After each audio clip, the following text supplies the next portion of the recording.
Hi everybody, good morning or afternoon or maybe even evening, who knows. Welcome back to MLB 25 The Show. Oops, sorry. Yep, there we go. We're breaking our push to the playoffs as we're in the final month of the regular season. We're in a good spot to clinch the American League East, but will we be able to have a good run in September with the call-ups? Will our rookies help push us through to the playoffs? Only one way to find out.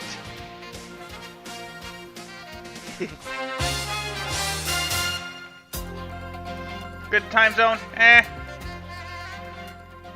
I'll think about it. I'm not used to saying it. Alright, so let me go ahead, swap on over first. Unmute the game, there we go. Swap it over, that means I need to move myself over to the left side here, there we go. Actually, before we get a move on, I need to head to options, settings. I am going to set this for TV broadcast, so that hopefully none of this gets too loud, you know? Apply the changes, there we go. Alright, like I said, we are set to start off September. We're going to play against our friend Mia. For I think only the second, well, as usually always, the second time of the season. She's where is she? There. Oh, no, she's not even in the lineup. Huh. Wonder what happened. Well, I guess it's too late to find out now. Hi, DJ. Alright, well, let's see if this gets too loud.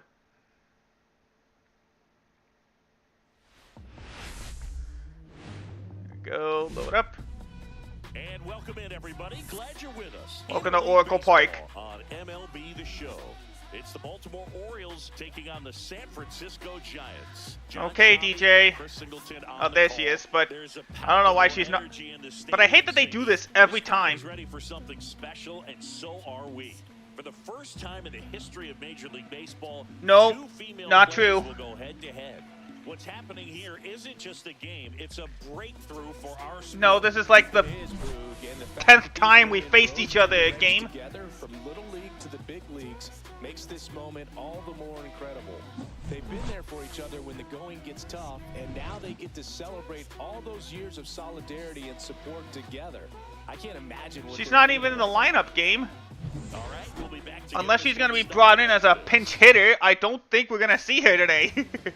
Back here at Oracle Park and on the hill, Mary Jane Bird singing she's kind of a road warrior, yeah? I definitely say so. You know, some players shrink a little bit on the road. They're so used to just, you know, having the comforts of being at home and having the fans behind them. But this pitcher seems to thrive in adversity and being in some hostile environment. So when you have a player like this on your team that goes out there and competes, you definitely like your chances. Hopefully it won't overwhelm. Alright, let me check something before we get started. Just want to make sure.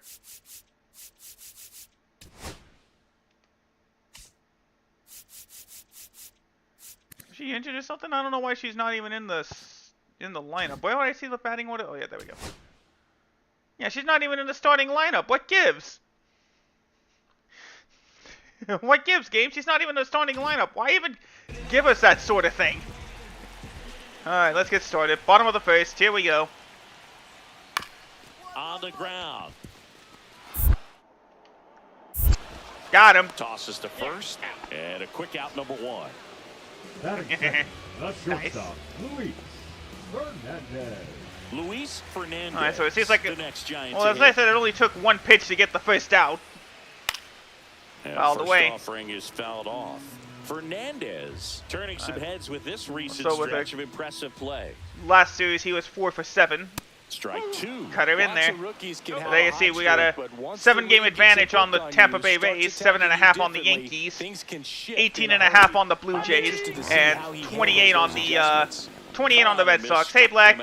Hope you are No, too, that friend. slider down and away. It's just kind of a slow death. With Thank two you, strikes, DJ. You're looking to protect, and halfway to the Thought you were plate, looking, but know you've committed, Oop. and you know you're Knew I gonna dropped have no the. chance Knew I of dropped the touching mouse. it. Tell you what, sometimes you just have to tip your cap. Next to hit, Percy Cox. Whiff. There's a strike. 0-1. You gotta feel for people who have the unfortunate last name like that. And that's in for a strike. She's pounding the zone. Hitters don't have time to think. All right, let's see. between Can we pitches. get that goal? Got him And perfectly. strikes. That's as perfect as you And can, nice almost as inning perfect aboard as you there. can She do it. sets him down 1, 2, 3. Only took 7 Giants pitches go to down get out of that quietly, inning. Scoreless after 1. So, no hits in the first inning. Let's see if that changes in the second. Back here in Yes, San it does. Francisco. We're up 1-0. Now it's the DH, James Tibbs III. Bird back to work.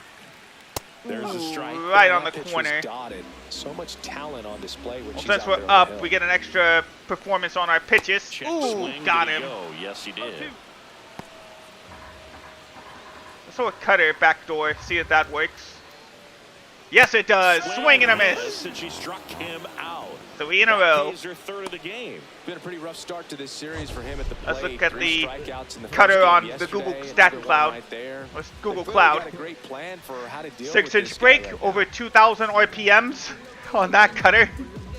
And it was enough to get him to swing over it. Not only swing over it, but he was late on it. Luis Robert now. He's been tearing it up at the plate recently. Can make it a 5-game hitting streak with the knock Finally in threw a this one. ball. First pitch doesn't find the zone. They finally took one. The reigning Cy Young Award winner. She features a 4-seam Backdoor slider fastball, worked. Strike a one. changeup, a curve, a slider, and occasionally uses Here a comes cutter. the 1-1. Fouled The away. 1-1 is fouled Hope you guys are off. doing well today. Thank you for joining me on this I would throw him road to the another show breaking ball. adventure Try today. to go again with the fastball, slightly elevated. He just is having a hard time catching up. Hard on the ground to first. Okay, yeah, so you And guys he can hear the handles him crack of the safely bat, out. the sound of bat meeting ball. The catcher, It's Darren. fine, DJ. Darren Reyna, the next Giant to hit. There's a strike. There we go, Goodness, practically I think he dead just took center the best pitch fastball, he's and he gonna just see in took this for at strike bat. one. You don't get many like that in that location. I don't know And if he you wanted take that to pitch against make any upward by pitcher swinging out at the there next in pitch he saw. Too bad it's way out of the zone. Strike 2. And Line that to curve left. sharply hit, but foul. And foul ball. Yeah, it's going to get distracting with 2 sets of commentary. Why don't we just... Oh, no, we keep it at broadcast. Wrong, I needed to do audio, video, not presentation. So we'll just stick with on the field. Or better yet, yeah, in the stands. That should be better. Yeah, it's MLB The Show always had closed caption, like live translation. Got it on the corner. Strike 3 called. And the side is retired. So nothing doing on this half of the inning either. Orioles lead it 1-0 here in San Francisco. Leading up, That's going to bring up Hunter Goodman next. And you see he's batting .211 with 9 home runs and 25 RBIs this season. Here comes the first pitch. Curveball just a bit inside. And there you see Hunter Goodman at 98 home runs in his career. We'll see if he gets to 99. As these guys are finally taking some pitches. 2 straight balls to start the at-bat. Check this swing. Did he hold up? No, he did not. It's a swing and a miss according to the first base umpire. 2-1. Here comes the pitch.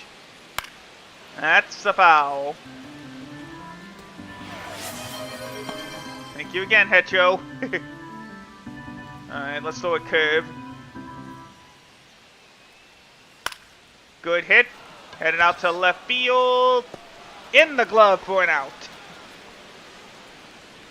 batting eight, the left fielder. So that's 1 away as that brings up... DJ, look at the bottom of the screen and you can tell me if it's on.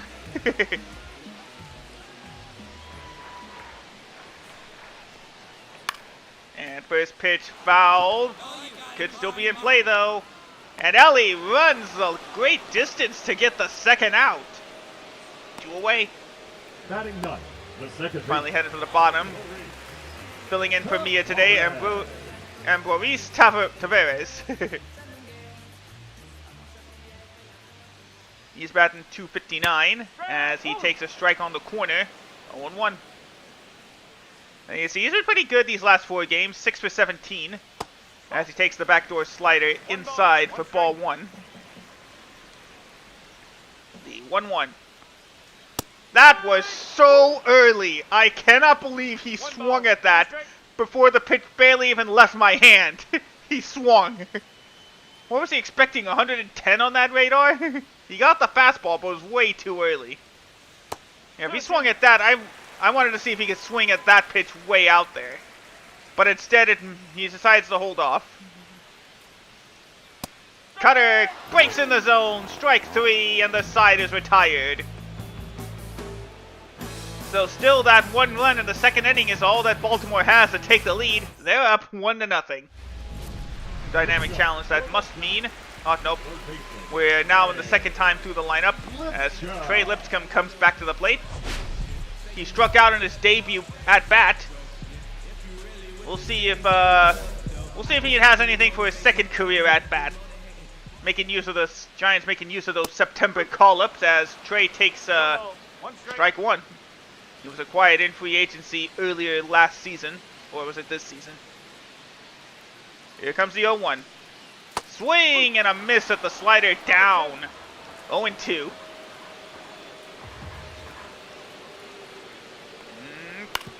And that's a foul ball. Just barely though, as the first baseman snagged that ball, but the ump already ruled it a foul. Up and away. Lipscomb decides not to swing. 1-2. Slider too far inside. That's ball 2. Here comes the 2-2. Swing and a miss. Strike 3. And again, he goes down. Back to the bench. And you see the swing again. You tell he looked a bit uncomfortable with that swing as that pitch jammed him up a bit, but he decided he was committed to swinging and pays the price with strike 3. And that brings up Luis Fernandez.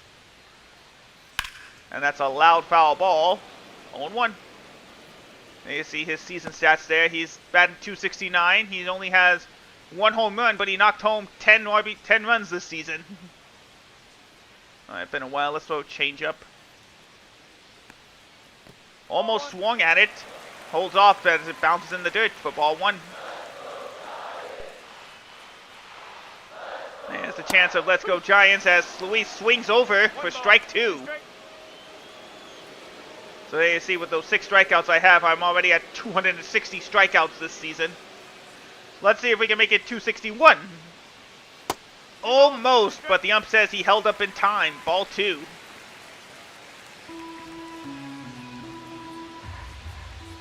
Here comes the 2-2. Swing and a miss. Pitch hits the dirt. He's going the first.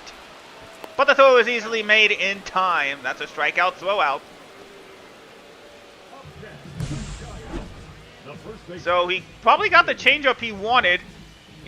But it bounced in the dirt. He didn't recognize that pitch was going to be way too low.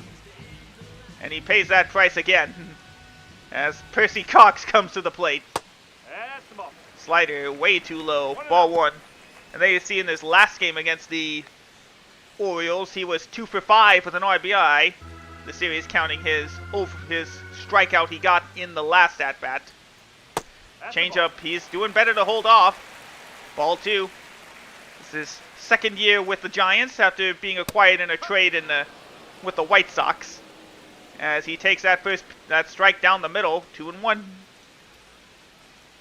Curveball breaks just a bit too much. Ball 3. Loud hit to right center field. This one is caught at the wall. That is a loud out number 3. What a catch by Lonnie McQueen. He robbed that home run at the wall. Or at the very least, he robbed extra bases. Or the first hit of the game for the Giants. We're still up 1-0. Back here at Oracle Point. Leading off for the Giants. You see there, the Orioles have really exploded in the 5th inning. They are now up 4-0, as now the Giants are just looking to just break this no-hitter. As the first pitch changeup is a bit too low, ball 1. You saw there briefly, James Tibbs has come home 62 times.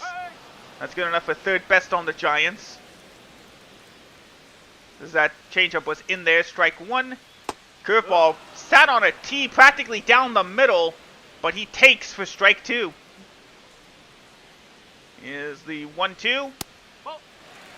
Close, but the umpire is not given the call. Ball 2, sorry. Short hit ball that should. Diving catch at right center field. What a play. And that keeps the no-hitter alive. There you see, he practically scooped his arm around to make the catch. And there you see, giving him props. Thank you for making the catch. And that brings back up Luis Robert Jr. First pitch pass, fastball, fouled at the backstop, 0-1. Luis didn't do well in his last game against the Orioles. He was 1 for 4, so just a single his last game. Let's see if he'll make something out of this game. As the slider might have been a makeup call. That one may have been just a bit outside, but the umpire gives her strike 2. But there you saw briefly, Luis Roberts leads the Giants in terms of home runs this season with 17. Not only was that too early, that pitch was out of the zone. He swung and missed. Strike 3. Now batting, catcher, Darren. Not what they wanted to see. They're just having trouble all game long. They just can't find any luck as Darren Rainier comes back up. He hit 2 for 4 in the last game against the Orioles. Here's the first pitch of the at-bat. Slider breaks just a bit inside. Ball 1. Curveball also just a bit inside. That's ball 2. 2-0 count. Here's the pitch. Fouled away, grounded foul towards the backstop. 2-1. Alright, still 4-0 for the Orioles. That cutter just got away from the catcher, but it's taken for ball 3. Fastball fouled away on that one as well. Alright, let's see if he'll swing at a change. He does! Swing and a miss! Strike 3! And that is now 5 innings of hitless ball. Orioles really rolling through the Giants on this one. Halfway through the game, they're up 4-0. As we take a look at the American Cy Young Award leaders heading into today's game. And there you see it. It looks like we're gonna once again run away with the Cy Young Award. Maybe even MVP if we keep this up. That's probably what we get with a 99 overall. And there we go. Slider outside, taken for strike 1. Fastball inside, taken for strike 2. See if he'll fish for the curve. Oh, he swung early. That's not how you're supposed to do these types of at-bats. But instead, he misses for strike 3. And that brings up Yanquiel Fernandez. There you saw his stats for the season. First pitch. Fastball at 100 miles an hour, taken for strike 1. Comes the 0-1. Backdoor slider in there, strike 2. Let's see if he'll fish for this one. In the dirt, but he decided not to swing at that one. Ball 1. Here comes the 1-2. Cutter just foul. Alright, let's see if he'll get him to chase. Up and away. He does! Not even close to the zone, but Fernandez felt he had to swing, and he does not get rewarded. Strike 3. Second baseman. So obviously nothing in September, but he was pretty cold in August. He only got a solo shot. But unfortunately, nothing doing on that one. Thank you, DJ.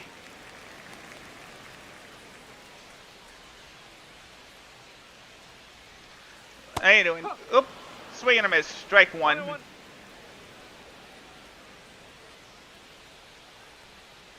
Slider down but taken for strike two. Here comes the 1-2. Fouled away.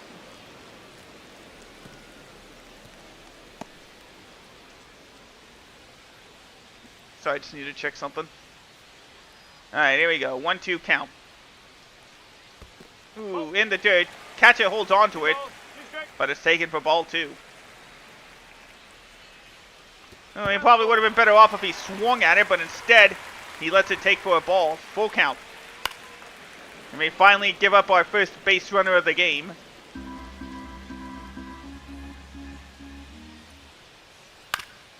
Over the second. He's got it. Makes the throw.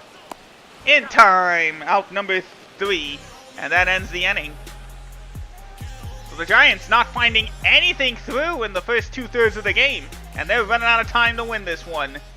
As we take a look at the schedule coming up for the Giants, they got one more game against the Orioles tomorrow. And then they face the Rockies at Coors Field for the Monday, Tuesday, Wednesday games. Off Thursday, then off to St. Louis they go to take on the Cardinals. No change in the score. Orioles still lead it 4-0 as we flip over for the third time as Trey Lipscomb again comes to the plate. He is grounded out and struck out in today's game. And it looks like he might strike out again. 0-2. We'll see if he can hold off on this one. He does not. He chases the pitch at the bottom, and he swings and misses for strike 3. That brings up Luis Fernandez. He's not been having a good enough season when it comes to run production. Only 10 RBIs and a solo shot against the righty. We'll see which one will be enough, as the Giants will need anything they can get, as that pitch was practically dead center, and he takes for ball 1, or strike 1. Dang it. Check swing. Did he hold up? No, he did not. Swing and a miss. Strike 2. Says the first base umpire. Here comes the 0-2. That one at 100, but way too high. 1-2. Here comes the 1-2 pitch. Nope. He's doing good to battle back. Let's see if he can even up the Yeah, he does. Alright. Neither of those last two work. Let's see if we can. And a blue pit to left center as after 6 and a third innings, the perfect game is over. Unfortunate, but it was bound to happen sooner or later as Percy Cox comes to the plate. Hitting the foul territory. Is he going to get there? No. Just a bit. It goes into foul grounds. 0-2. Oh, late on the fastball. Swing and a miss. Strike 3. She's still mowing them down after losing that perfect game. Curveball looked in, but the umpire is not giving it. Ball 1. Now that one's for sure a strike if he swings at that. Strike 1. Change up. Fouled away to the left side. 1-2.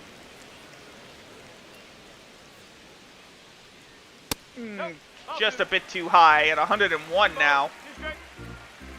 Backdoor curve doesn't work. Ball 3. He was going to wait till he walked, but it does not work as he takes the cutter down in the zone. Strike 3 and the inning is over. So despite losing the perfect game bid, she still kept them off the board. 7 innings played at Oracle Park. Orioles lead it 4-0. Alright, we got a new pitcher in as Roansy Contreras comes in to pitch for the 69th time this season. He's got a 4-4 record. He has held the door 23 times. So he's done good as a setup guy. We'll see if he can get through this next inning.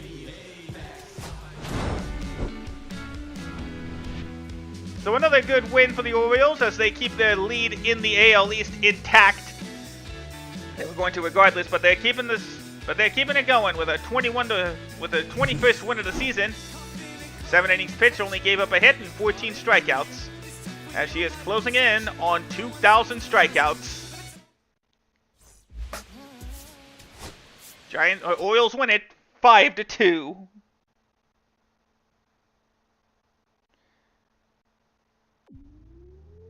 Alright, let's get our attribute points. Alright, we got 1,100 points there, so that means we get 11 tokens. Alright, next up, oh boy, we're at home. We'll be starting off the home series against the Dodgers next. Although these Dodgers finally aren't the ones that people fear today. But first we gotta do our training. Let's increase the control of the slider. There we go. As you can see, this is now a completely new lineup. Although they still have their fair share of all-stars.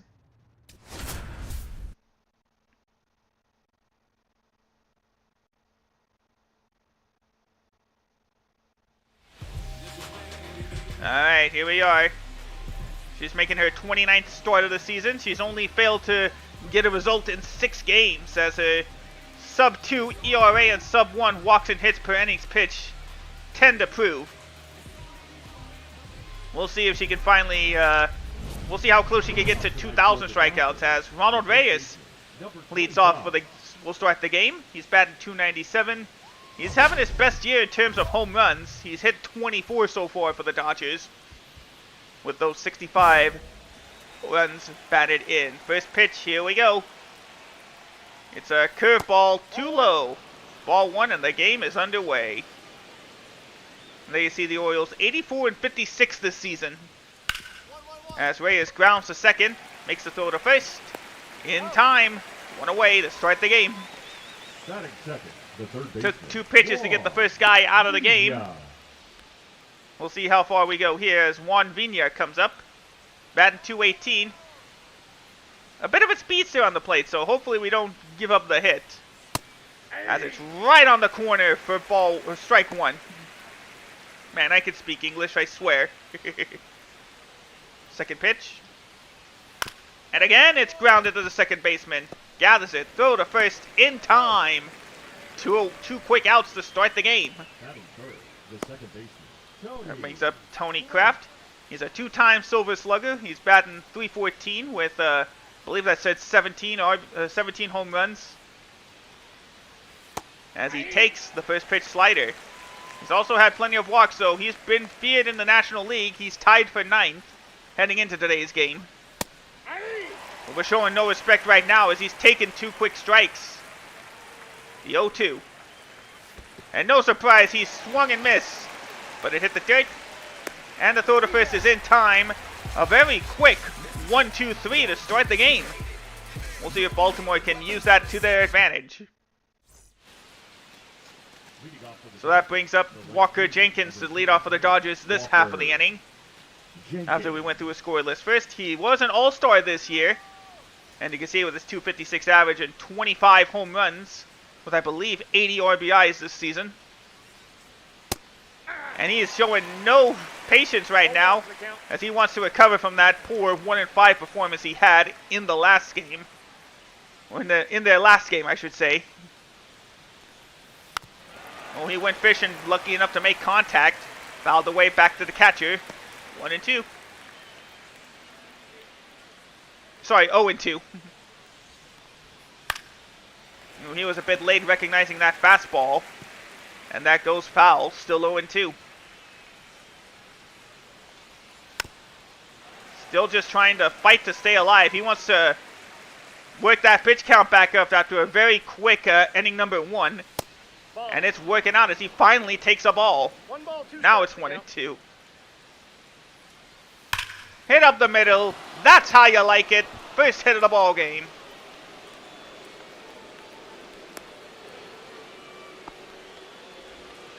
So after going down 1-2-3 to start the game, the Dodgers finally have a base runner. He recognized that slider right away.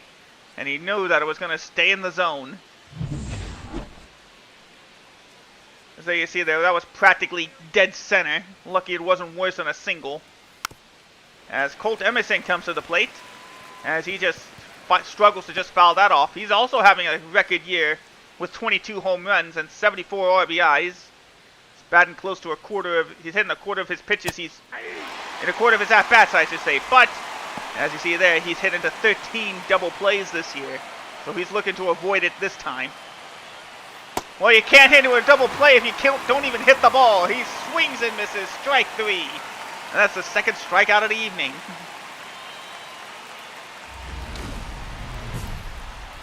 And up next comes Josue De Paula. He's batting .258, 16 home runs and 61 RBIs. He was an All-Star last season. We'll see if he can. Bring home the first run of the game. As a changeup was practically dead center, but he missed it. And if anybody can bring home that run, it's Josue here, as he did hit 7 triples. He's hit seven triples so far this year. But luckily for the Orioles, they just hold him to a single. As he was not missing that fastball down the middle. Matched it pace for pace. That pitch was practically dead center. Again, lucky it wasn't worse.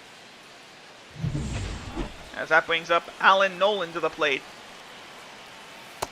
Slider way too low. Ball 1. You see there, he's on a 10-game hitting streak. These Dodgers don't mess around, even with the lack of modern all-stars.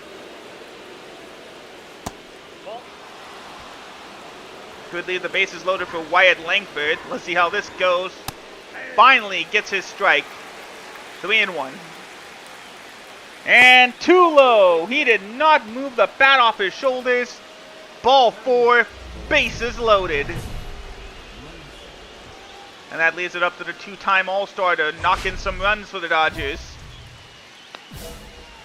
Let's see if he can do it. Fastball just a bit outside. And you can see he can just unload the bases at will. 216 home runs in his 12-year career. 2-0. He finally gets his strike. In there, 2-1. Cutter way down and outside. He'll be happy to bring home a run with just a walk. But instead, he fouls that one away. Full count. Oh, the pressure got to him. Swing and a miss. Strike 3. He could have brought home a run, but instead, he got too anxious there. That curveball broke in the zone, was still inside him. But instead, he swings and misses and gets the second out of the inning, finally.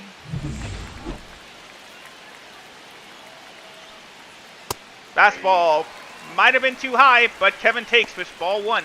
Strike 1. Dang it.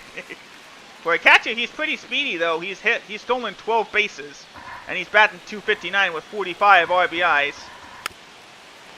As he fouls the 0-1 slider away. He was an all-star last season, so he's no slouch. Left, hit to left, near left center field, makes the catch, and the Orioles get out of a bases-loaded jam. So after a quick first inning, a longer second inning, but when all said and done, it still leads to the same result.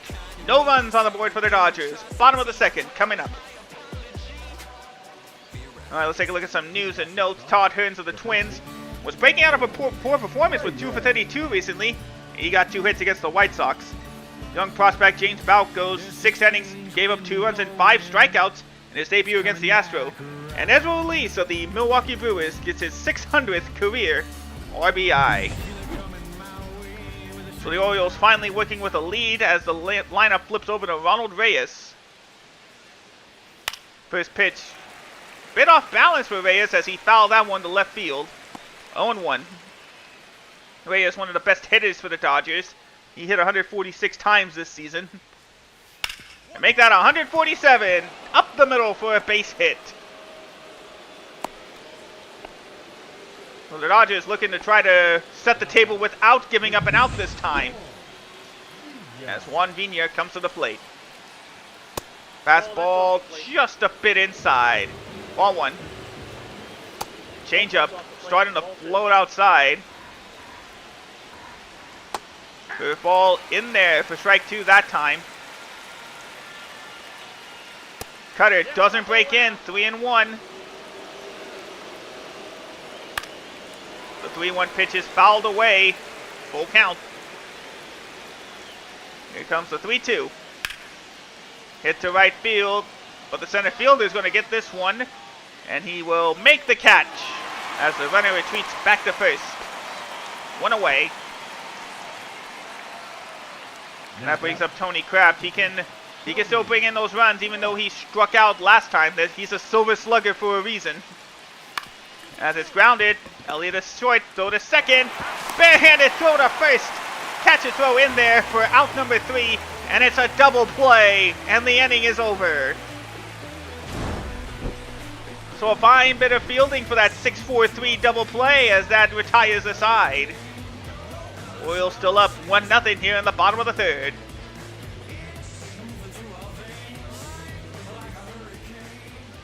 That once again brings up Walker Jenkins. He set the table for a possible Dodger rally, but it did not work in the 2nd inning. Let's see if this one goes through as the changeup on the border. Could have gone either way, and the ump decided to go with a ball. And you see Walker's come home 78 times. That's the 3rd best on the Dodgers so far. As he chases the curveball out of the zone for strike 1. Changeup also chased out of the zone. Strike 2.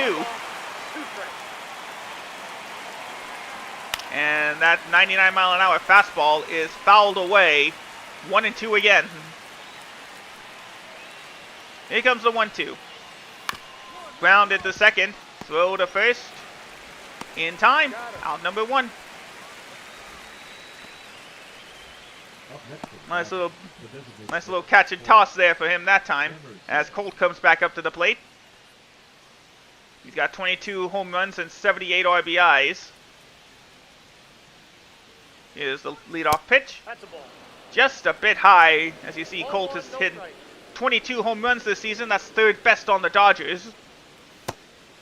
Slider taken just outside. Well, it caught the zone outside. As the changeup is fouled away. There we go. You see why I'm not a play-by-play guy? This is the closest I can get to it. 1-2 pitch. 50th pitch of the game is fouled back to the backstop. 1-2. Alright, let's see if we get him with the curve. High curve is just fouled away. 1-2.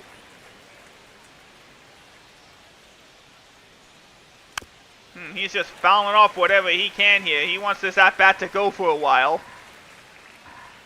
1-2 again. Even though it's slightly faster, he's still caught up enough just to foul it away. 1-2. And fouled again. We're going into the 9th pitch in the at-bat. Here comes the 1-2 again. And fouled away again. He is just fouling off anything close. And it's paying off. 10th pitch. He finally takes for ball 2. Here comes the 11th pitch. Fouled again. Slightly slower, but he's still caught up enough to foul it away. 2-2 count. And fouled again. He is just making her work today. 2-2. He finally swings and misses on the 14th pitch of the at-bat. He'll take those, although he would have liked to have gotten on base. So this might be a short day at the office, all things considered. As Jose here takes strike 1. 14 stolen bases, that's good enough for 2nd place on the Dodgers so far. As he swings and misses on the slider, 0-2. No balls, 2 strikes. 0-2 count. Gone!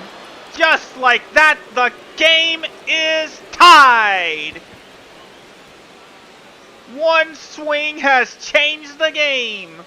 410 feet for Josue's 17th home run of the season. And that was what the Dodgers were looking for. One swing to get right back into this game. Let's see, how bad was it? He was expecting fastball up and in.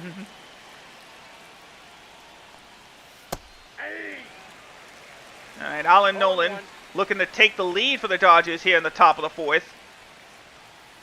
But he swung at first, taking the second. Here comes the 0-2. Fouled away. Here we go again. Let's see how many foul pitches they'll take this time. That's 2. We'll take, I think it was 3. Oh no, the first pitch was a swing and miss. 3. They know exactly how she likes to work as they're fouling away this many pitches. And that's 4 as that hits the netting on the right field side.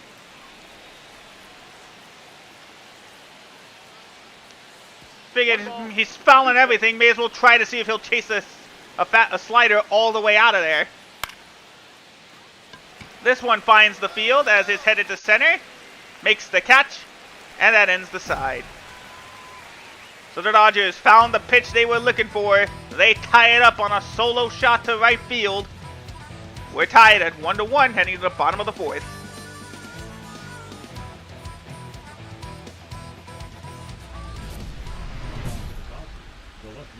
And that brings up Wyatt Langford out of left field. He's coming up to try to get something done for the Dodgers, see if they can take the lead. Wait, my pitch count is down. I don't know about you guys, but 70 pitches through 4 innings is definitely not keeping the pitch count down. But it's working efficiently this time. First pitch of the inning is hit to third base. Makes the easy throw to first in time for out number 1. So that fastball inside was enough to get the first out of the game, or first out of the inning, I should say. Change up taken. Ball 1. Ooh, he got knocked. He just swung at that one. Don't know how else to say it. 1-1. Ooh, benefit of the doubt. That pitch looked inside, but instead, umpire calls strike 2. And talk about changing the complexion with that one. Swing and a miss, strike 3. Let's take a look at it through the stack. Let's take a look at that at bat through the stack cloud. Stack cast. Now you see inside, outside, inside, outside. He just could not catch up in time. And that's how he got brought down on strikes. Foul ball, right side, foul. Yep. As Ronald Reyes comes back up to the plate, he fouled off that 102-mile-an-hour fastball. Grounded foul to second. Should end the inning, and it does. And that brings the Dodgers down 1-2-3. Quite a recovery after giving up the solo shot last inning. We'll see if the Orioles can bring up any offense. Bottom of the 5th coming up. So it's been a tightly contested defensive battle. Both sides giving up a solo shot, I believe. Both pitches on their game, and you would not expect it from the Dodgers pitcher, as he was just above 5. He's pitching just above 5. Have a win-loss above 500, so to speak. There we go. And fouled away by Vigna. 0-2. Is the pitch. And I end up going foul 2. Here comes the 0-2 again. Fouled over to the left side. Set it up again. 1-1 score. 0-2 pitch again. And talk about getting the benefit again. That is strike 3, even though that probably shouldn't have been. Let's look at that at bat again on StatCast, presented by Google Cloud. And you see, hard, soft, fast, soft, hard, soft. Throughout that entire bat. Didn't let him to get caught up in any one particular speed. And that paid off. as Tony Kraft takes a slider inside for strike one. Here comes the 0-1. Check swing, but that is so in there. Strike two. Dead center, and he did not offer at it, technically speaking. Ball, that's out. And curveball just taken outside. Popped in the right field. Will that stay foul? Yes, it does. Foul ball. Still 1-2. And the curveball just did not even get close. Luckily, he didn't swing at that. 2-2. That one's fouled to the backstop. Still 2-2. Still a 1-1 score here at the top of the sixth. Fouled again. And this is one thing these guys have done all game is they've kept fouling off pitches, making those at-bats long. Hard hit. Center field. He's running back, but it's going to be too late. The Dodgers take the lead. Tony Kraft finally showing why he's a silver slugger with his 18th home run of the season. And the Dodgers take the 2-1 lead.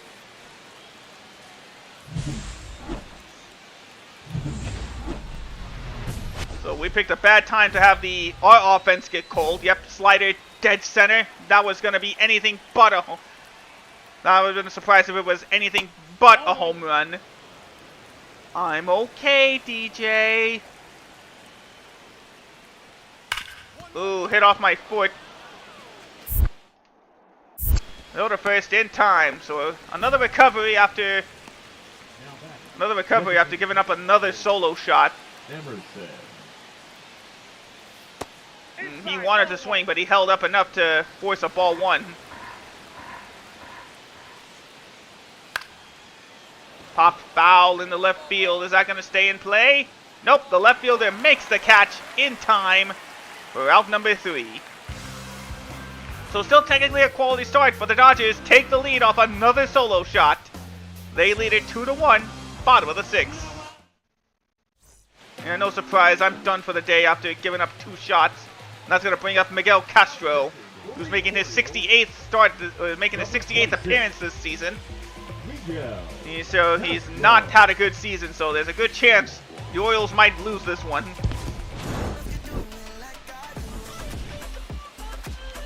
So the Dodgers actually made the recovery, scoring 5 runs in the last 3 innings. And since they scored it in the 7th, that's enough for me to get the win. Orioles come back to win it 6-2.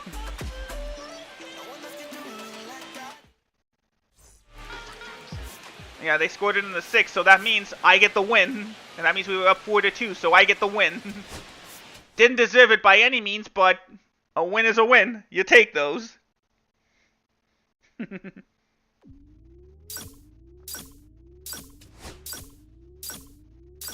And load up those 8 tokens. There we go.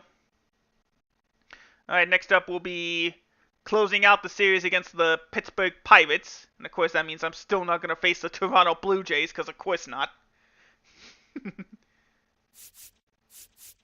You see, there we go. I'm actually closing in on 300 strikeouts this year. Alright, so I need to check where are we at in terms of career numbers.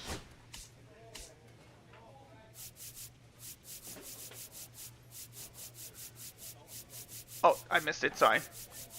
Okay, so I need 8 more, at 1,992, so I need 8 more strikeouts to get 2,000 career strikeouts.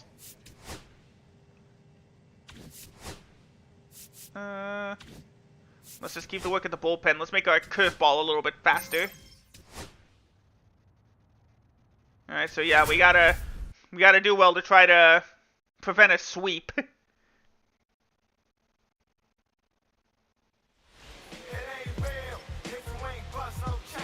Alright, there you see, she's got 274 strikeouts.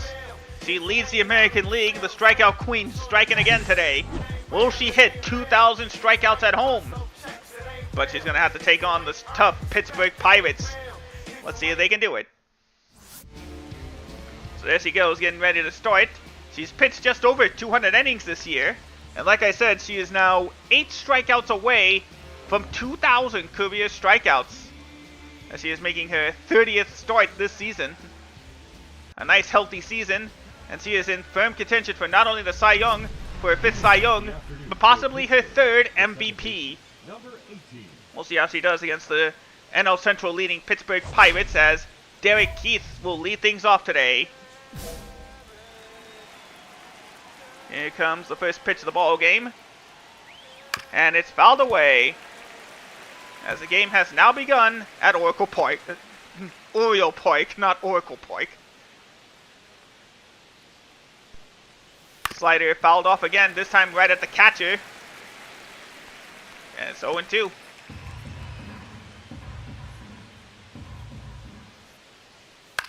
Ooh, fouls that 100-mile-an-hour fastball.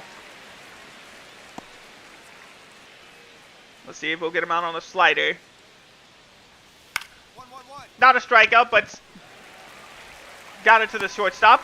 Throw to first just in time for out number 1. That was a close one there, but he managed to get the throw there in time. That brings us Spencer Jones. You saw earlier he hit his 100th career, I think you saw him hit his 100th career home run. You'll be seeing at the bottom of the screen, the Pirates have been on a bit of a roll. Spencer Jones with 25 doubles this season. That's tied for 3rd best on the Pirates, as he whiffs at the second pitch fastball. And then you see the Orioles record, 86-59. They already have their winning season, but they'd like to win to make sure they don't get swept. But the hits will just keep on coming, as that is going to be double number 26 for Spencer Jones. A changeup hit perfectly into that right field gap, and that is more than enough for Jones to get to second base easily. And you see why the Pirates are going to the playoffs with hitting like that. That brings up George Doe. Swing and a miss. Strike 1. 0-1. Here comes the 0-1. Way out of the zone. That's going to allow Spencer to go to 3rd. No problem at all. And just like that, the Pirates may get their first run of the game.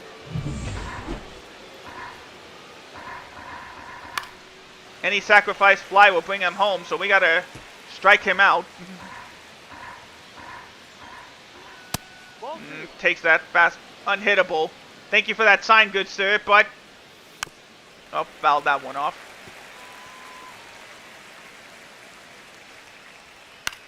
Popped up, but it's going to be in the infield dirt, so that means that Spencer's not going to tag up from 3rd. So that eases things a little bit. Just got to make sure we get that 3rd out now, as Novelli Marte comes up. He's on a 16-game hitting streak. Anybody can bring him home. It's this guy. And he takes strike 1. There you see he's one of the National League's best hitters with 23 home runs. Change up just a bit inside. Swing and a miss, strike 2. Here's the 1-2 pitch. Just outside. 2 balls, 2 strikes. Popped up just barely into the outfield grass. Second baseman's got it. And the Pirates are going to leave a runner stranded at 3rd to end the first inning. So a close call there, as a double and a wild pitch turns out not to be a downfall in this inning. Pirates go down, and they leave it tied at 0. Up next comes the right fielder, P.J. Grieve. And you see here, he's having his best season with 21 home runs and 60 RBIs. We'll see if we can get anything this at-bat. Slider just in the zone, outside for strike 1. There you see he was the Pirates' 2nd-round pick all the way back in 2026. And there you see there the NL Central, too far for the Cardinals to come back from. That's why the Pirates clinch the Central. As he just keeps on going. That's another hit. So they got a leadoff single to start things off. As up next comes Aldo Cordero.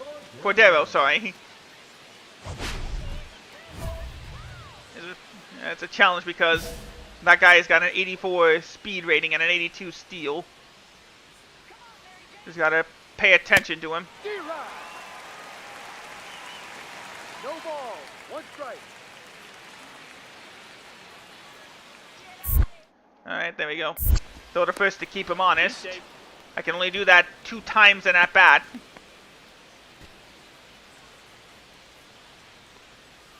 Slider in there, strike 2. Here comes the 0-2. Check swing, did he go? Did he swing? No, he did not swing, says the first base umpire. 1-2. He'll just take that changeup down in the zone for strike 3. And that's finally her first strikeout of the game. That puts her at 7 strikeouts away from 2,000. As Nakamura takes the first pitch fastball for strike 1. Ooh, swing and a miss there. Strike 2. We'll see if he'll hit into his 12th double play this season. Fouled away. 0-2. Fastball way too high there. 1-2. Swing and a miss at the changeup. Sorry, outside for strike 3. And that's strikeout number 2 so far. So he's finally getting into a rhythm here as he swings and misses. The countdown is on. She is at 6 strikeouts from 2,000. As they finally don't have to worry about a double play, but as soon as she doesn't have to worry about the double play, it's a slider in the dirt, and that allows the base runner to go to second on the wild pitch. 1-0. Just in the zone, taken for strike 1. Curveball fouled away for strike 2. Hard hit in the right field. That's going to be a hit. Is he going to bring him home? Yes, they are. And tagged at the plate. The speed was not enough for number 79's out left arm. As he gets the out as they get the tag at the plate and leave this game scoreless. Bottom of the second, still 0-0. See if we can get a better look at that. Here's the tag again. Yep, there you see, in time. Umpire right there to make the call. So there you see the Orioles have not done their job keeping the Pirates off the board this last couple of games. So the 18 strikeouts are there. They've given up 11 hits on average over the last 2 games. With a 6 ERA, they're looking to keep that number down today. So Clark Elliott leads things off for the Pirates at the top of the 3rd. He was a free agent signing in the last offseason. As he takes strike 1. Fly ball to right field. Close to the warning track there as he makes the catch. Right fielder making 2 outs in a row there. O'Day Lauder, okay. Up next for the Pirates, the second baseman. So that brings back, so the lineup flips around for Derek Keith. He's been one of the Pirates to not have a good series against the Orioles so far. As he takes ball 1. Just the last game against the Orioles, he was 1 for 5. 2 breaking balls out of the zone. Makes it a quick 2-0.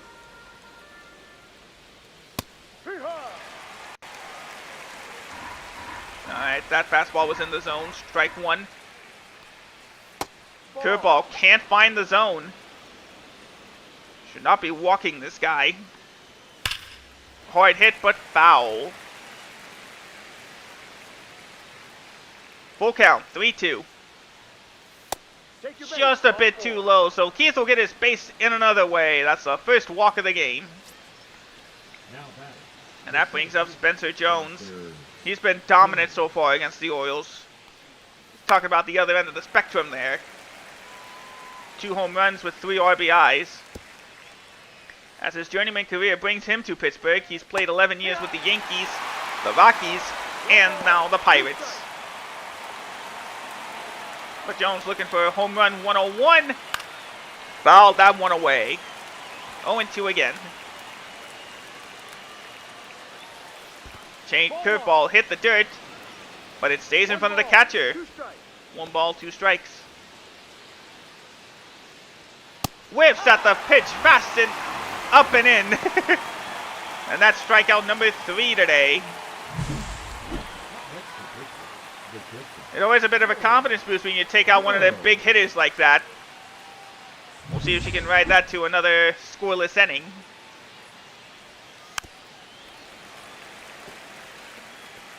Still fouls that one away, 0-1. Slider should have been strike 2. And I think Jane knows it, but instead she gets the ball 1.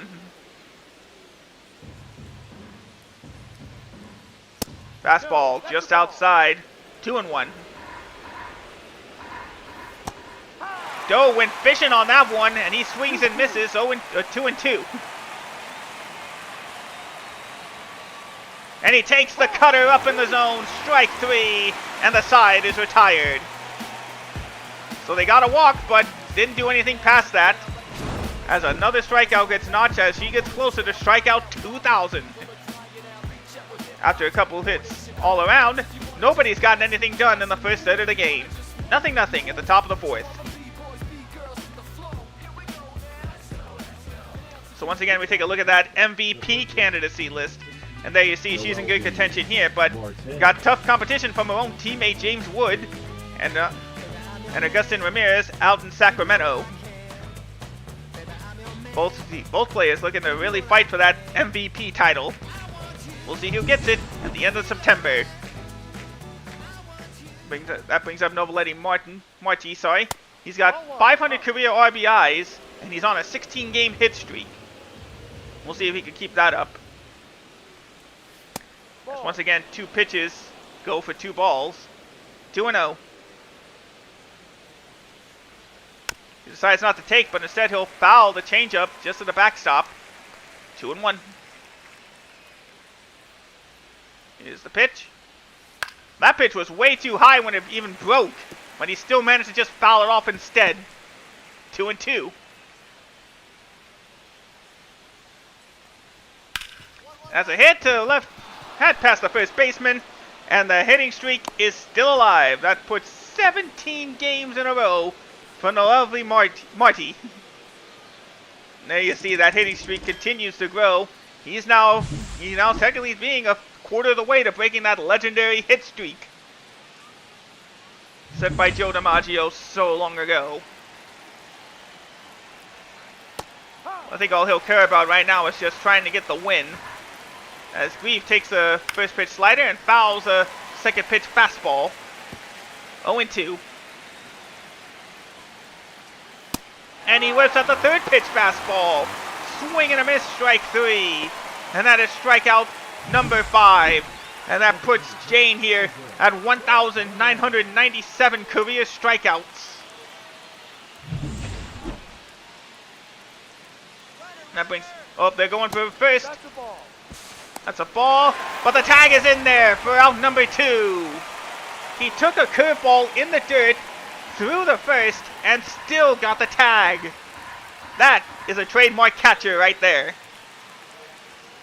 Outside. And he'll take that other pitch outside. He did get a solo shot in his last game, as he's taken now 3 balls in a row. Rio. And no pitch finds the zone. That's a walk for Aldo. And that brings back up Mark Nakamura. He already struck out his last at-bat. And that pitch was that swing was disgustingly early as he misses that one. Mark a 4th rounder like myself in that same draft we were in. Either that or it was a 2024 draft. I keep forgetting which one it was. Hard hit. Left field. That's going to be at least a run. Oh, is it going to be enough? Not in time. And Mike finally gets an RBI. 13th RBI double of the season. And the Pirates finally break through for their first lead of the game. That brings up Thomas Sagesi as he takes a fastball away. 1-0. Fouls the slider away. 1-1. And then you see Sagasi here, 995 career hits. Check swings, but it's in. The umpire said he swings. And that's strike 2. Popped up to right field. And that should end the inning. But the damage is done. The Pirates, with an RBI double, take the lead here in the in the 4th inning. Let's see if the Orioles will respond. They're up next. Bottom of the 4th coming up.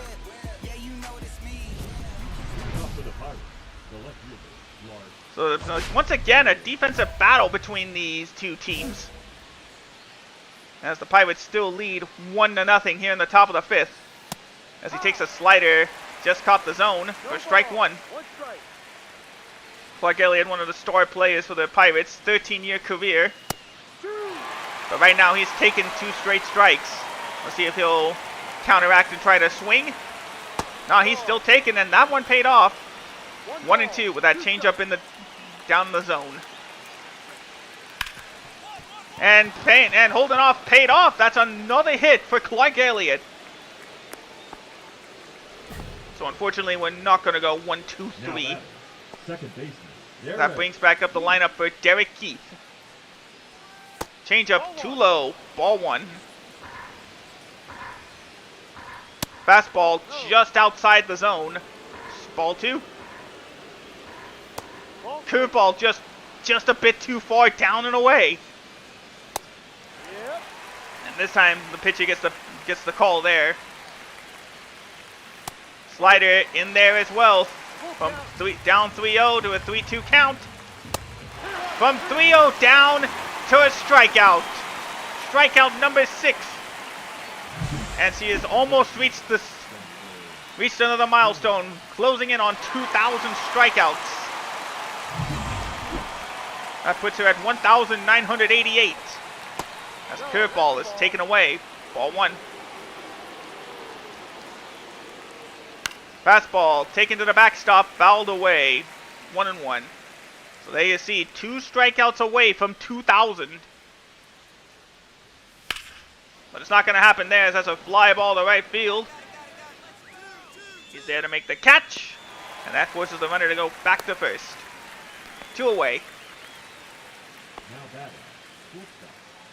So Jen's having an unusually quiet day, but luckily the rest of the team has picked up the slack. As George Doe takes the first pitch, fastball inside. 1-0. And the slider is now too low. 2-0. No strike. Boom! And just like that, the Pirates have proven why they're the best in the National League. Out of here! Home run! And George Doe finally gets to 15 home runs this year. 430 feet. Nobody was ignoring that fastball. And there you see, practically dead center. He was waiting for that fastball. He got it and made her pay. With that, the Pirates are now up 3-0. MLB Marte. That brings up Noel V. Marti, another star hitter for the Pirates. We're going to be in trouble if we face the Pirates in the World Series, if we get to that point.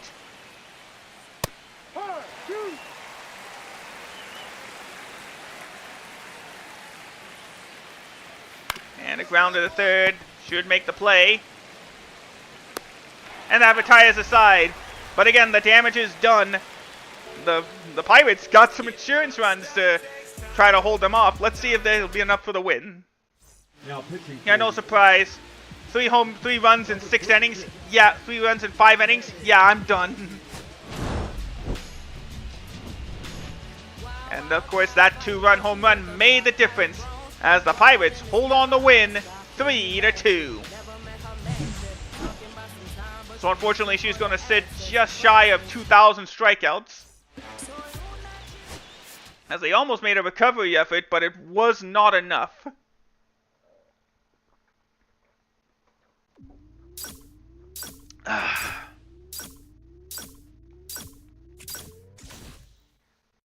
So a sweep was exactly what the Rays wanted to see. As next up, we're going to Guaranteed Field over in Chicago, over on the south side of Chicago, to take on the White Sox next. They've not been having a good season, so hopefully we will be right there to pick them apart. Just a shame we couldn't get the milestone at home. So that should put me on 1,998 still, yeah. Alright. Let's head on past the Toronto series, which we did sweep them. Alright, so we got a team on fire, at least in the middle of the lineup.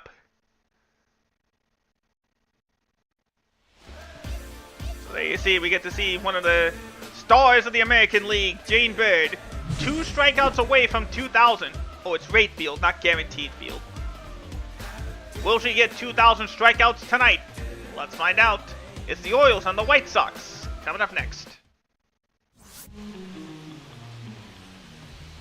So Bird's going to look to try to recover from the poor outing she had last game against the NL Central winning Pirates.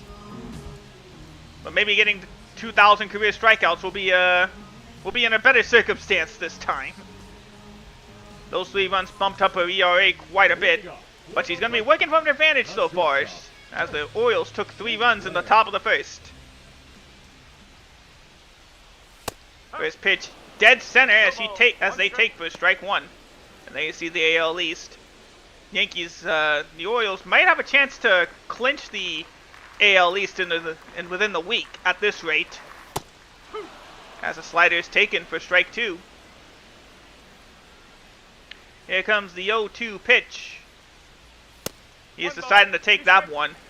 Too high, ball 1.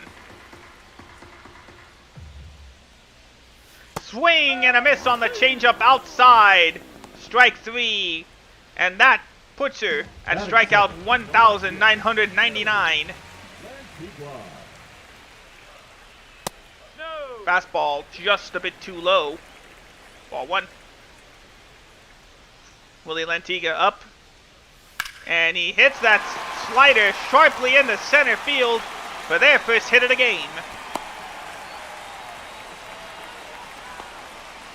So that'll at least take the no-hit perfect game stuff away, no problem.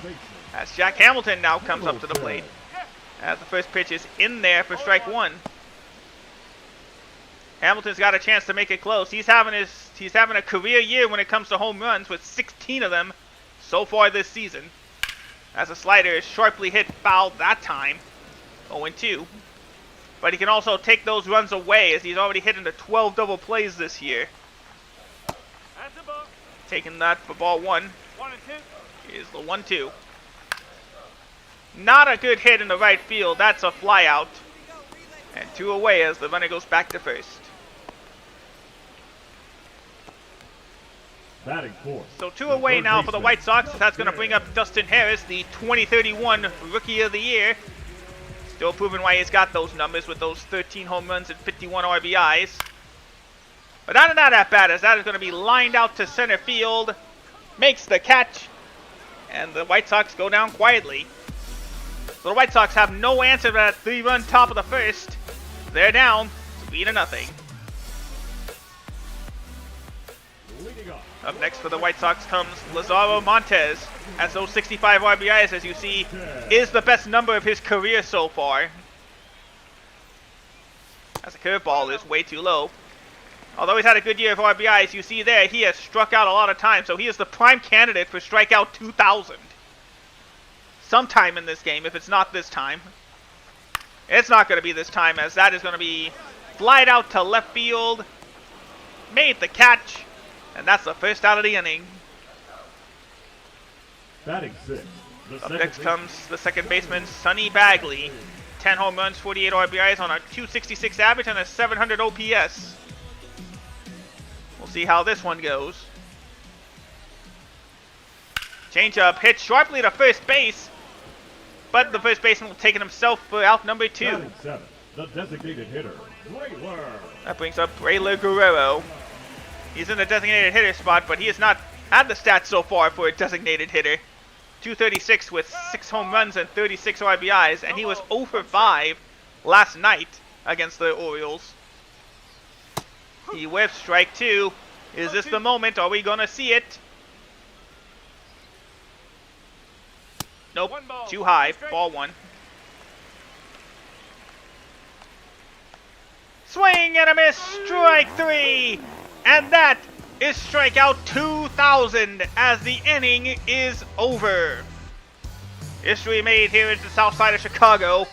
Orioles still up though, 3-0. And actually notched her 2,000 strikeout. You can see why she is a strong candidate for MVP. As Charlie Condon takes the second spot in the MVP watch there with 36 home runs and 115 RBIs. We'll see who will take home the MVP award on October 1st. So the Orioles now playing with a bit of a cushion as they scored 2 more runs on the top of the third as Drew Jones takes the plate. Here comes the 0-1 pitch.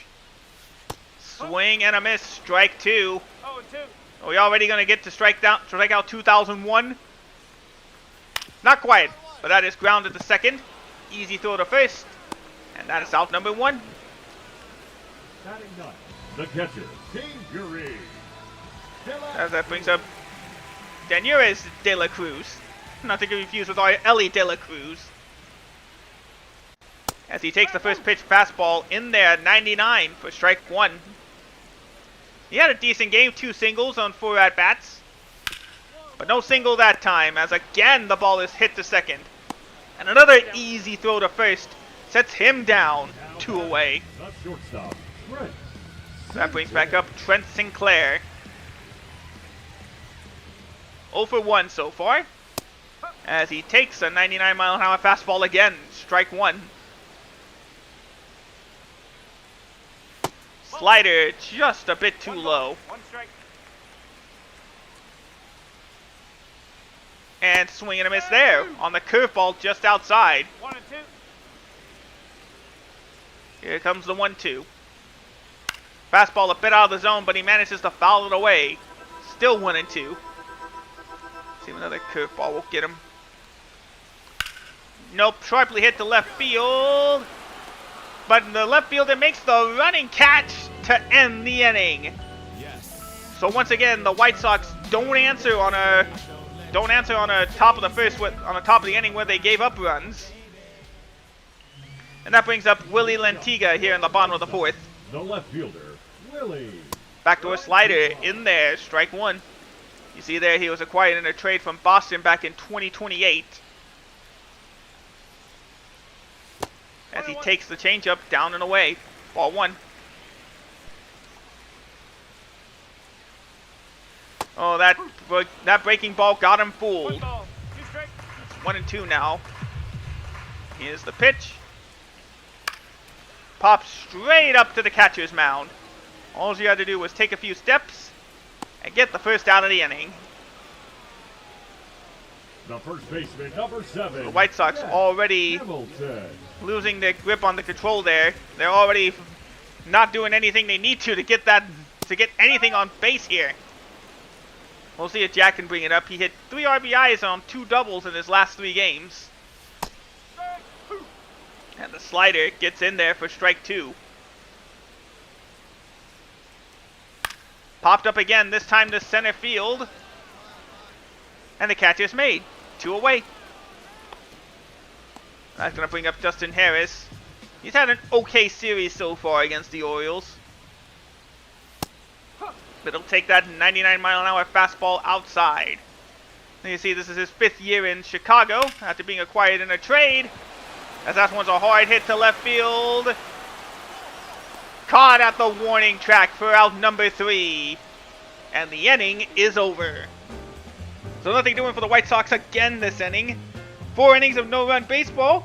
Orioles are up 5-0 here at Wright Field.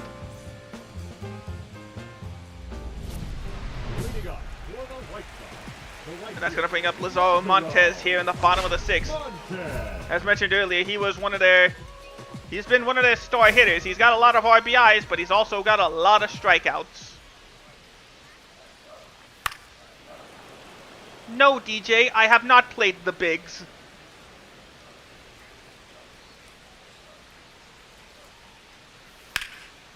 Fouled that changeup away, 0-2. Here comes the 0-2. And taken high, ball 1.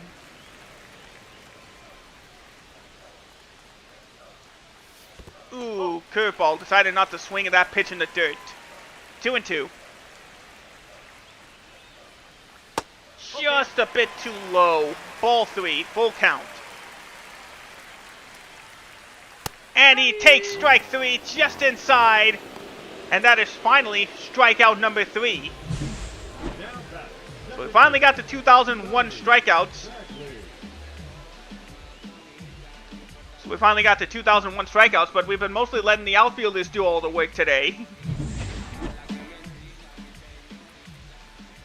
It was during the same time period, DJ, as a changeup should have been called strike 1, but instead it's just apparently just outside for ball 1.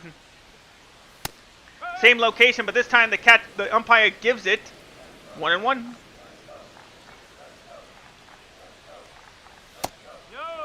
Slider just a hair too low. Ball 2. And fouled away. 2-2. Haven't thrown a cutter yet. Let's throw a cutter. Just broke too far. He decides to hold up. Full count again. 3-2. And the 3-2 slider is fouled away. Set it up again.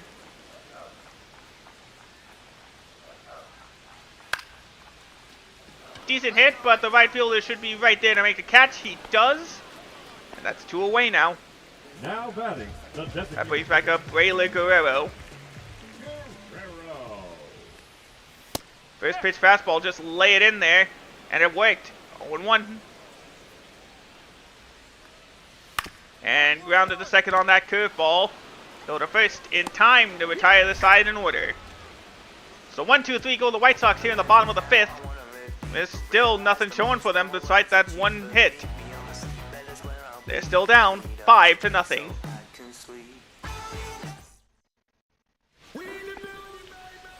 So the Orioles got themselves another insurance run as they are now up 6-0. As Drew takes a 100-mile-an-hour fastball for strike 1. Drew, you see one of the strong extra base hitters for the White Sox. 21 doubles puts him in a tie for 3rd place. But unfortunately, nothing's going to be doing this time as the ball is bounced to the first baseman. He'll make the play himself. And that is out number 1. The catcher. Oh, Dangeries. That's how you pronounce it. Okay. Curveball in the dirt. He takes for ball 1. And that one is right on the corner at 100. 1-1. Here comes the 1-1. Decides to take that slider away. 2 balls, 1 strike. And the cutter goes too far away. Ball 3. Here comes the 3-1. Fastball practically dead center, but he misses that one as it's flied out to right field for out number 2. That means the lineup flips for Trent Sinclair. 0 for 2 with a strikeout on a lineout so far tonight. As the slider just a bit too low.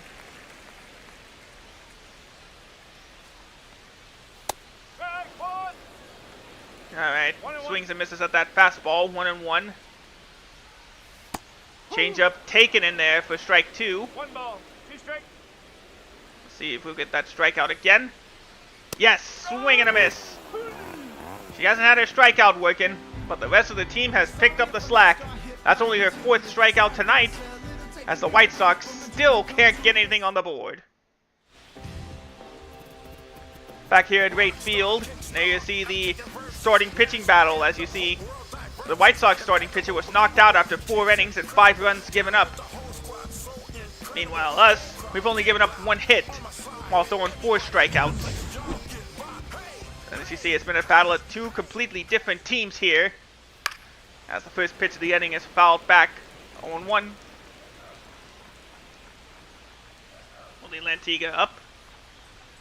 As that one is lined out to center field. Makes the catch. 1 away.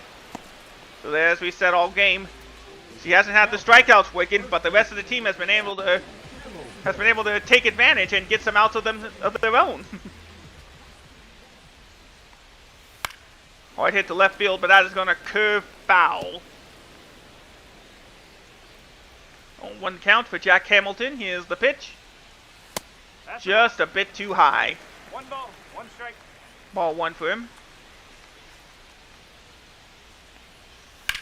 Hit again to first baseman. He makes it himself. Steps on first, but 2 away. Up next for the White Sox, the third baseman. You see there, the White Sox have been making contact. Unfortunately, 9 times out of 10, that contact is right into the glove of an outfielder. As that is the case right here, as that's going to hit directly to the left fielder to make the out, and that will end the 7th inning. So a good bit of working for the pitcher so far. It doesn't need to have the strikeouts when those outfielders can make those plays. So bottom of the 8th, Orioles still up 6-0. As Lazaro takes strike 1. Checks his swing and it's held up in time. As the pitch misses the zone for ball 1. Oh, he just jammed him up on that swing. Pitch was way inside, but he swung and missed anyway. Change up way down and away. Ball 2. 2-2 count. He was expecting fastball, got slider, swung way too early, and that's finally strikeout number 5. Let's take a look at StatCast by Google Cloud. Let's see how that slider worked. And you can see it's only a 7-inch break and just under 2,000 RPM, so it was a lot slow. It's a lot slower than the fastball, but Montez didn't recognize it in time, and he swings and misses for strike 3.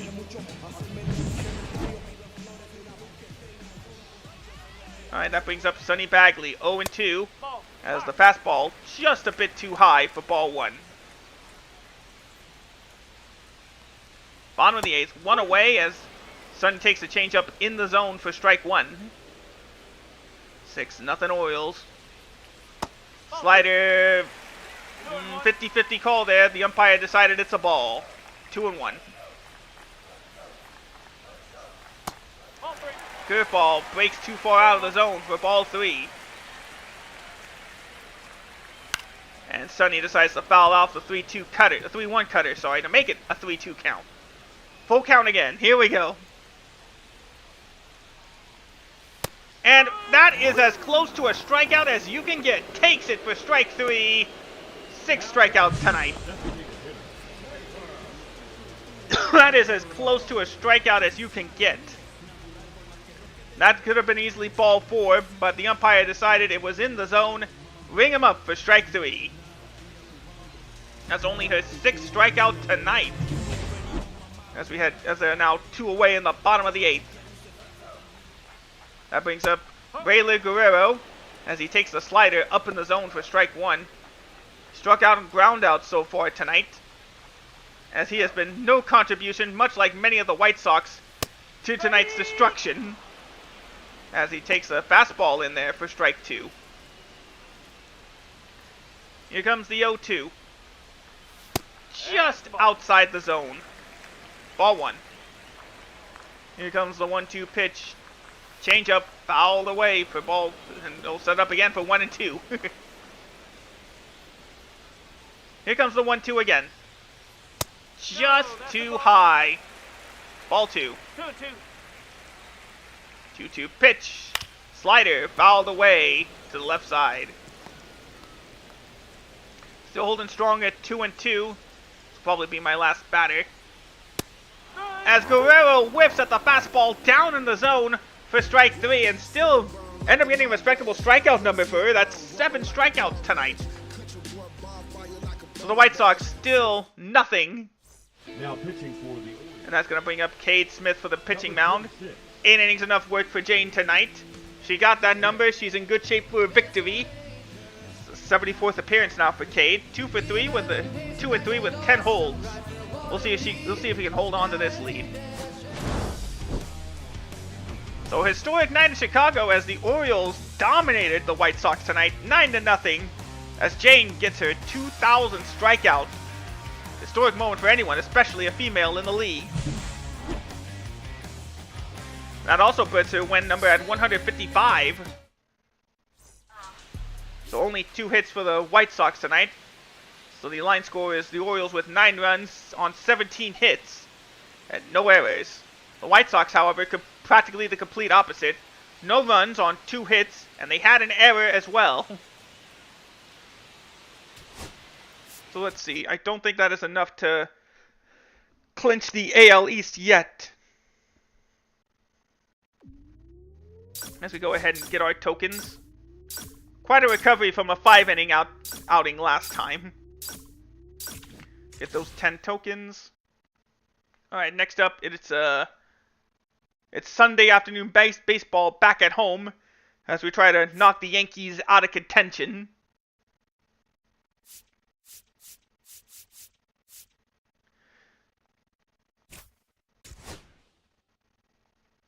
Alright, so we lead that series 2-1.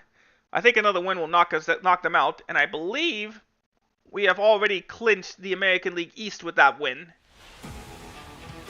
So you see Jane Bird with 23 wins so far this season. She is in a league all of her own here in the American League. And it's no wonder she's a leading MVP candidate. That's good, DJ. Congrats. So you saw there on the record, there's a 10-game difference between the Yankees and the Orioles. As she is making her 32nd appearance. She might have a chance. She does have a chance to get 25 wins this season. And maybe even 300 strikeouts as well. As she strikes out, as you see the strikeout rate, she has struck out on average 1 in every 3 batters. We'll see if the first one is Cole Carrick here. Big game, rivalry games always mean something. Especially when it comes to playoff positioning. First pitch is in there, and we are underway at Camden Yards. And you see, of course, the Orioles with 92 wins this season. They're not going to get to 100, but they can get close to 90. They can get close to it. Fastball inside, but swung into center field. He had to make a big run to make the out, and he does. First out of the game. Anthony did a great job running there, trying to snag that fly ball. As Mason Wynn comes up to the plate. Does MLB The Show have a career year limit? I think it's a 20-year limit, although you're free to retire, I believe, after the 7th year. If you want to.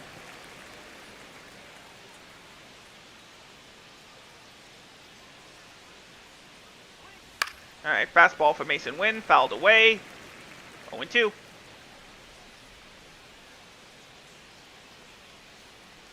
Slider just a bit low. 1-2.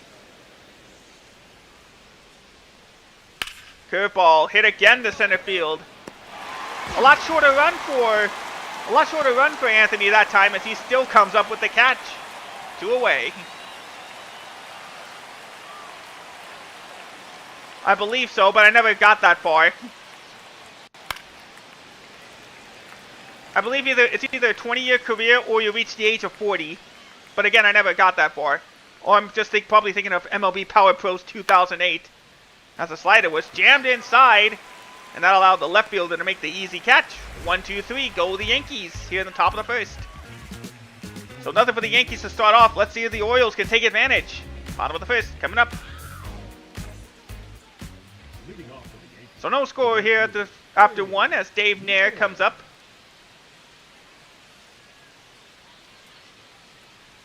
And he whiffs at the 99-mile-an-hour fastball up in the zone. Strike 1. There you see in the last 7 games, he's come home 7 times. So he knows how to get on base and get in that position he needs to score some runs. Fouled off on that pitch. 1-2. 1-2. Curveball didn't break anywhere near the zone, and it's taken for ball 2.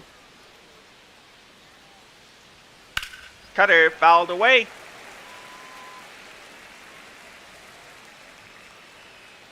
2-2 pitch. Popped up to first base behind, in foul territory, I should say. Just has to take a step, make the catch, and that's out number 1. That brings up Zach Geloff. And he whiffs that ugly slider there. No ball. 1 strike. Unfortunately, not a lot of YouTubers want to play an entire career. Because the game basically gets repetitive to a point. Alright, I believe a win here will get us that, no, I think I'm right. Either a win will get us the AL East, or I'm right and we already clinched the AL East. Hard hit, left field. But just shy of the warning track, and he makes the catch.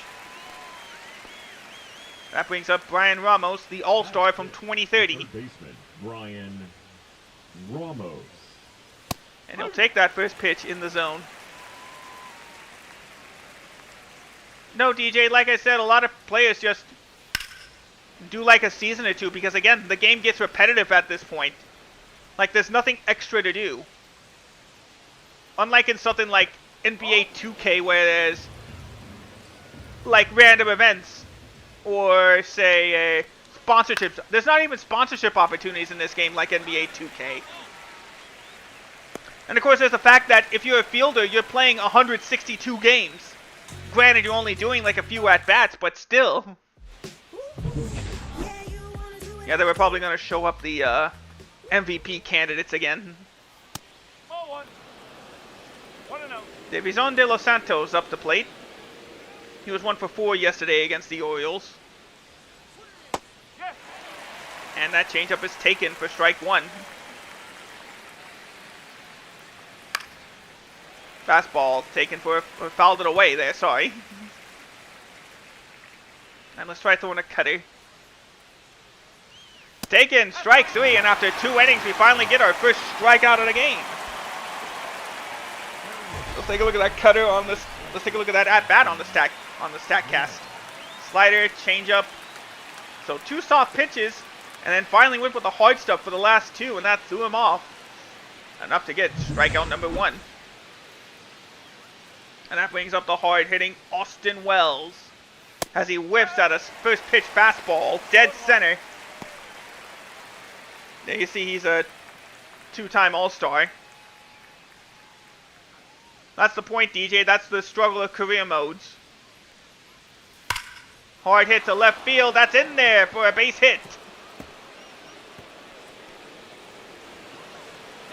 Tries throwing straight to second, but he is in there easily with a 1-out double. That's his 15th of the year. And the Yankees may finally have something to get that lead. That brings up Spencer Torkelson. Fortunately for me, he's not a threat on the base paths. As he takes the changeup. Oh, DJ. Oh, I see. Right, here he comes the 1-2. Grounded the shortstop. That'll force Austin Wells to go back to second as the throw is made by Ellie to get the second out of the inning. And that flips the lineup again for Cole Carrig. He's 1 for 9 so far in this 4-game set as he takes the first pitch fastball. Unlike Austin, Cole is a threat on the base paths. He's had 13 stolen bases for the Yankees this season. That's tied for the most. As he fouls another pitch away, 1-2. And changeup just a bit outside there, 2-2. Right on the black, strike 3, and the side is retired. So the Yankees leave a base runner at second base as they get out of a runner scoring position jam. First hit of the game leads to nothing. And it's nothing after 2.5. The shortstop, Mason Wynn. So Mason Wynn will lead off for the Yankees for the top of the 4th. Orioles going to look to try to hold a 1-0 lead. And a slider in the zone for strike 1. 0-1 pitch. Fouled away. 0-2. Here comes the 0-2. Ground to the third on the slider. Throw to first. Plenty of time for out number 1. The batter, number 34. That brings up Carlos Feliz. He's 0 for 1 today. Fastball caught the zone for strike 1. Batted .279. That's the second best hit. That makes him the second best hitter on the Yankees this season. As he swings above a slider. 0-2. Curveball fouled away there. Strike still 0-2.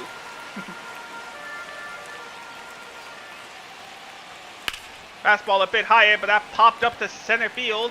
Should make the catch. And he does. 0-2. Oh no, 2 away, I should say. I'm so confused. I get my tongue always ties up on that. That brings back up Dave Nair. And he takes a slider that catches the zone for strike 1. 0-1. Fastball, hard hit, but fouled away. 0-2.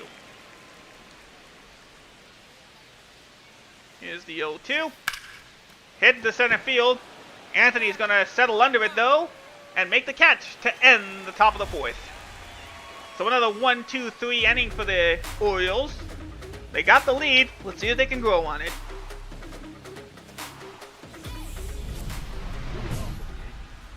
Oh, yeah, we did. So after 4 innings, the Orioles got that 5-0 lead as they look to try to set the tone for the postseason, so to speak. Seems like they already made it at this point. But like I said, a win will probably seal the deal. As Zach is in the 2nd year of his deal at New York. He whiffs at the slider down for 0-2. And swings and misses at the fastball on the corner, strike 3. And that's only her 3rd strikeout today. Up next for the Yankees, So the past couple of games, she hasn't got the strikeout going. But the fielders are managing to pick up the slack for her, so to speak. 139 hits for Brian Ramos as he swings and misses to strike 1. And fouled the 0-1 pitch away for strike 2. Hard hit to left field. Is that going to drop? It would have. A diving attempt by the left fielder. He's going for 2. And when you're down, you got to take a chance. But the chance didn't work as he's tagged out at 2nd. 2 away. First pitch hits to center field. Settled under it again for the out.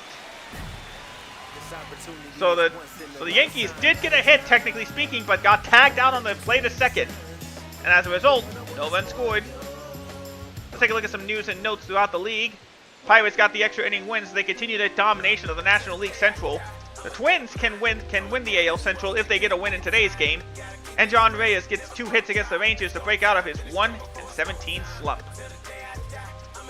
So playoff spots starting to get wrapped up here as we are a week away from the postseason.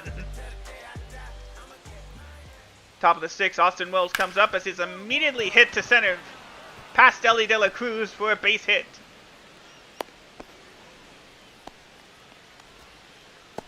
Yankees just looking for something, and maybe they have something as they lead off with a first pitch hit.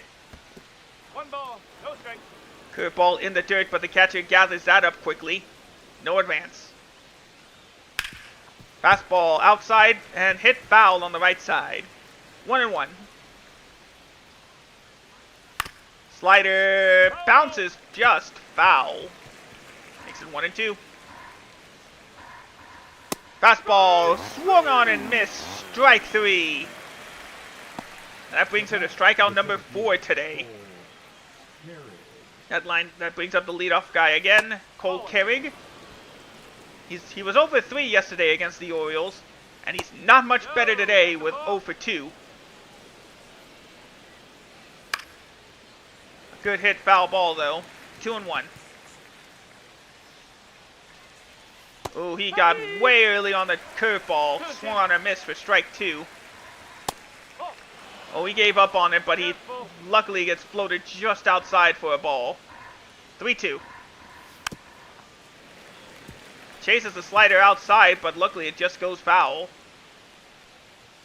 He was expecting another outside pitch, but he takes strike 3 instead in the zone. Strikeout number 5. Up next for the Yankees, the shortstop. That's going to bring up Mason Wynn again. Win. He's 0 for 2 as he fouls off a pitch down for strike 1. And then you see Mason's in the 3rd year of his Yankee contract as he takes a fastball up and away for strike 2. Slider goes in the dirt, but again, the catcher does a good job holding it together. Swing and a miss, strike 3. So the Yankees got a leadoff hit, but do nothing with him as again, they go down quietly. 7, 8, 9 hitters coming up next. Orioles up, 6-0. So here you see the starter, Henry Panagua here had not had a good day, so to speak. Gave up 5 runs in 3 2/3 innings with a walk and 3 strikeouts. And there you see us, we gave up only 3 hits, but struck out 6 and no runs. As it's just gone from bad to worse for the Yankees. The only saving spot for them right now is that the Rays have not had a good day against the Blue Jays. And that's going to keep them in wild card contention at the very least. As Carlos takes a 101-mile-an-hour fastball up for strike 2. Curveball floated just a bit too far away for ball 2. 2-2 count. Hit right to the right fielder. He makes the easy catch. 1 away. So again, the Orioles are just piling on run after run. And the Yankees can't do anything. As the first pitch is as check swing, but it's in there for strike 1. Alright, change up. Away, ball 1. Slider caught the zone and he he hits that one up the middle for a base hit. This is only the 3rd hit of the game for the Yankees so far. Let's see if they can finally end the shutout at least. Nope. As soon as I say that, nope. 4, 6, 3, double play, and the inning is over, and the offensive woes continue for New York. A perfectly hit and fielded double play ball ends the top of the 7th. It's 7th inning stretch time at Camden Yards. Orioles lead it 9-0. Leading off for the Yankees. So no change in the score, no reason to take me out yet. 9-0 here at the top of the 8th. Fastball towards the middle, taken for strike 1.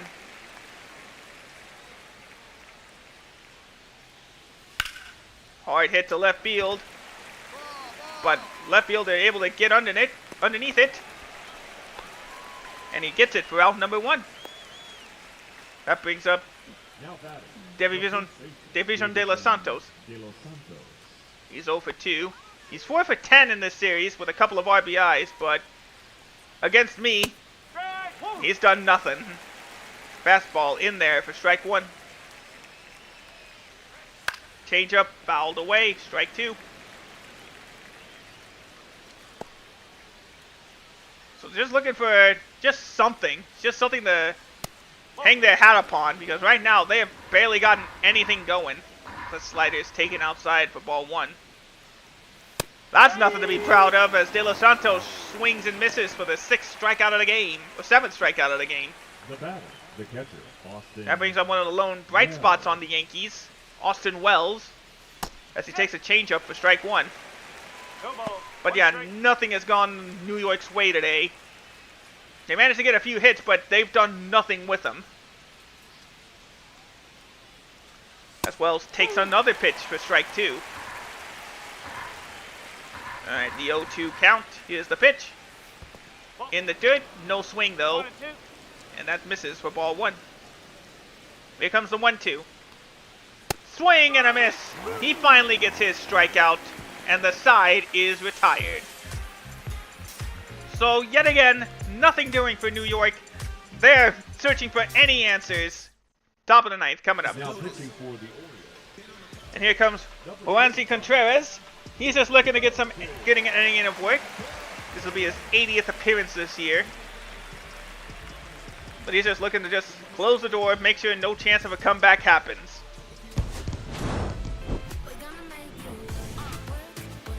So the Yankees got 2 in the top of the ninth. That's something. But the Orioles still dominate as they get the win 9-2.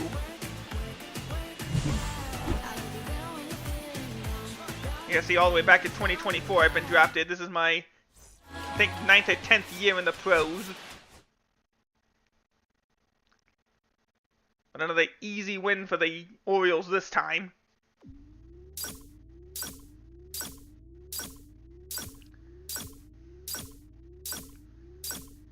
Let's get those attribute points. There we go. Level up the XP. Alright, so yeah, we are going to end the season at Yankee Stadium on September 29th. But yeah, we've definitely clinched the East. Yeah, 11 game lead with 6 games to go. Yeah, we clinched the East long ago. But yeah, there you see we're sitting at 295. We just need 5 strikeouts at Yankee Stadium. But first we got to do our last training. Let's add some velocity to our cut fastball. Win, loss, win. Yeah, we're definitely cruising to a AL East title. No, DJ, I still got years on my contract. Jane Bird here, 1 win away from 25 and 5 strikeouts away from 300 this year. Just a dominant season all around. Can she end the season on a high note? Let's find out. It's AL East Baseball on the show, Mid-Atlantic. So here she comes again for her 33rd and final start of the regular season. She has a chance, like I said, to get to 25 wins and 300 strikeouts this year. We'll see how she does. At that point, as the leadoff batter, Cole Carrick comes to the plate.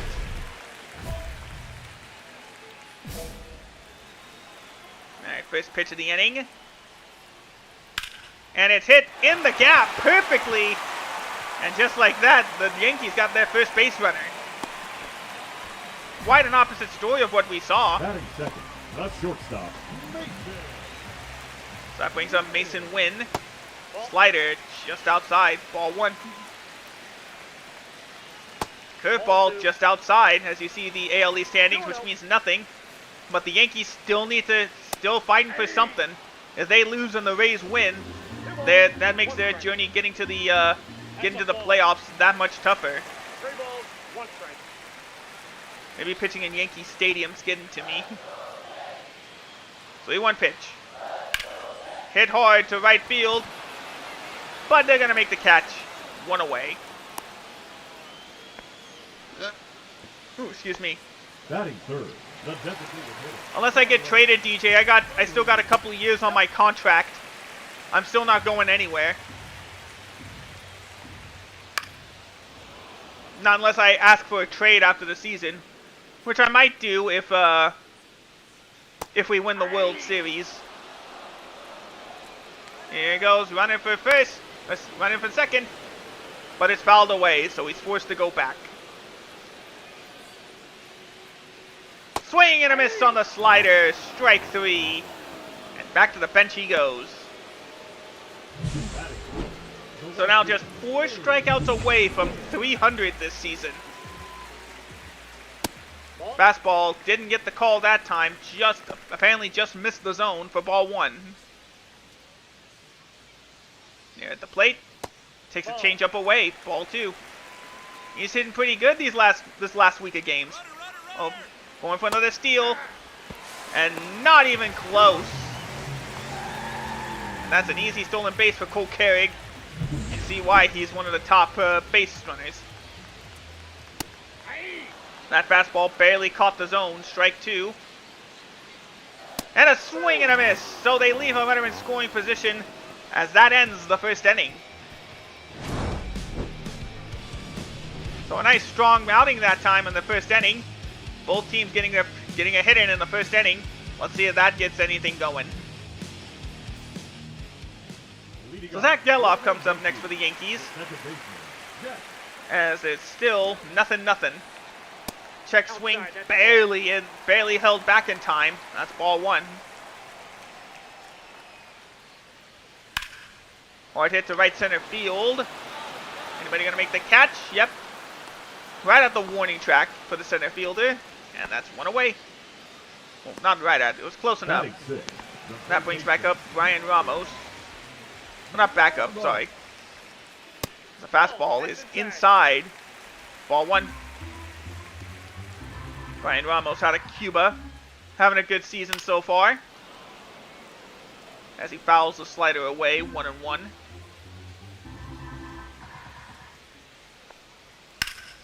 Hard hit to left field. Is that going to stay in play? Out at the wall! What a play! Let's look at it again. Let's take a look at... Let's see. How did he get it at the wall? Yes, it was. It would have been foul, but he still got the out. He still got the out regardless, and that makes it 2 away here in the bottom of the second. Takes that for strike one. Austin Wells is a 2-time Gold Glover at the catcher position. Batting .275 with 12 home runs and 47 RBIs. As he hard hits that foul to the left side. 0-2. Didn't have a good game yesterday against the Orioles. He was 1 for 3. As Wells takes strike 3 inside. And the side is retired. So nothing doing for either team in this second inning. We'll see if anything changes in the third.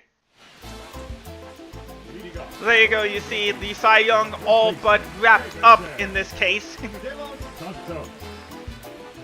As Jane has 24 wins, 2 losses, a 1.66 ERA, 2.95 heading into the game, and an 8.4 win above replacement rate. So whatever you see is on the mound, there's a good chance she'll win the game for you. As De Los Santos takes strike 1, and he's been getting a lot of strike 3 calls. 161 strikeouts for him in this season. That puts him tied for 3rd on the Yankees. Let's see, are we in for another strikeout? You bet! Taken in the stone for strike 3. 1 away. And she is knocking on the door now. 299 strikeouts this season. Can she get number 300 as the first pitch dispenser is in there with a backdoor slider for strike 1. You saw his stats there. Blue Jays got the win against the Rays, so the Yankees have to win to keep their shot at a wild card alive. But instead, Spencer flies out to right field for out number 2. He's going to bring up Cole Carrig again. And he takes strike 1 in the zone. Cole's come home 64 times. That's 3rd best on the Yankees as he whips late on that fastball. 0-2 is the count. 0-2. Oh, he just tried anything to get that ball. Luckily, he does. That changeup was so far down and away. He was lucky to get that foul. This time he was wise to hold off there. Ball 1. Good ball down and in. Fouled that away to the left side. 1-2 count again. Here's the pitch. Swing and a miss. And history is made again. That's 300 strikeouts for Jane Bird. So nothing doing for the Yankees as they go down 1-2-3. Top of the 4th. Coming up next.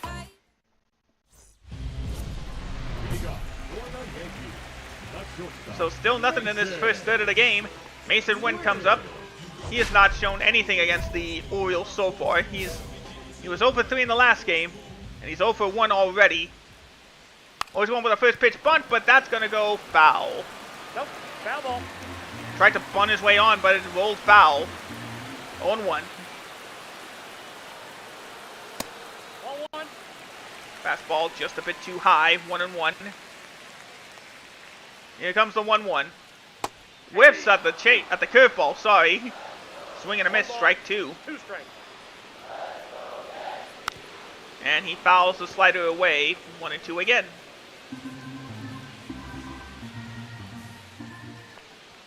Fastball tried to get him to chase the pitch up.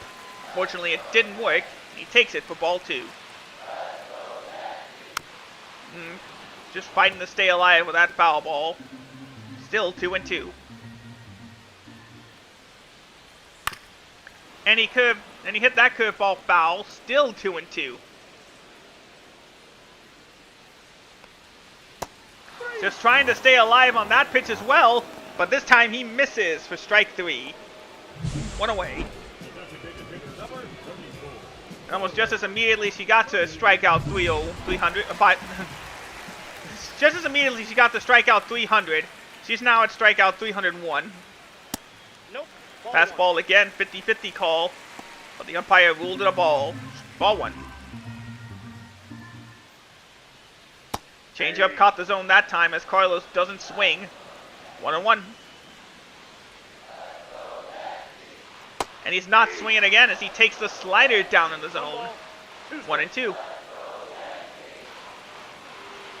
This time he does swing at the fastball up and in for a foul ball. 1-2. Curveball. He doesn't swing again, and he has not swung on any of those pitches. And it doesn't work that time as he sits down on strikes. 2 away. Then you see the curveball broke just enough in there to get the call. So nothing still at the bottom of the 4th inning. 2 away for Dave Nair. And he takes the fastball up and in for strike 1.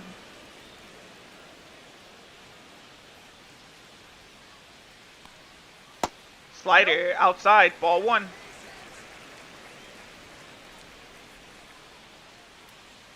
And that fastball's too high up, ball 2. And he whiffs at the changeup dead center. He was expecting fastball, got changeup instead, and it's 2-2. Fastball broke just a bit too far inside. Full count. Hard hit to right field. And it goes over the right fielder's glove for a double. Close one there, but he does get in for that with that slide. And that's the 12th double of his season for Dave Nair. So the Yankees might have found a little bit of life here in the bottom of the 4th. 2 outs, runner at second, 0-1 count for Zach Geloff. And he whiffs at the fastball up in the zone, and you can see he hasn't performed well in the clutch this season. And unfortunately, it continues. Fastball in the zone, strike 3, and the side is retired. So they leave a runner in scoring position. Nothing doing for the Yankees that time. Still nothing. So a better pitching performance for Henry this time out, but the Yankees still give up a 1-0 lead now. So we'll see if the Orioles can hold on here in the bottom of the 5th. Fastball outside, 1-0.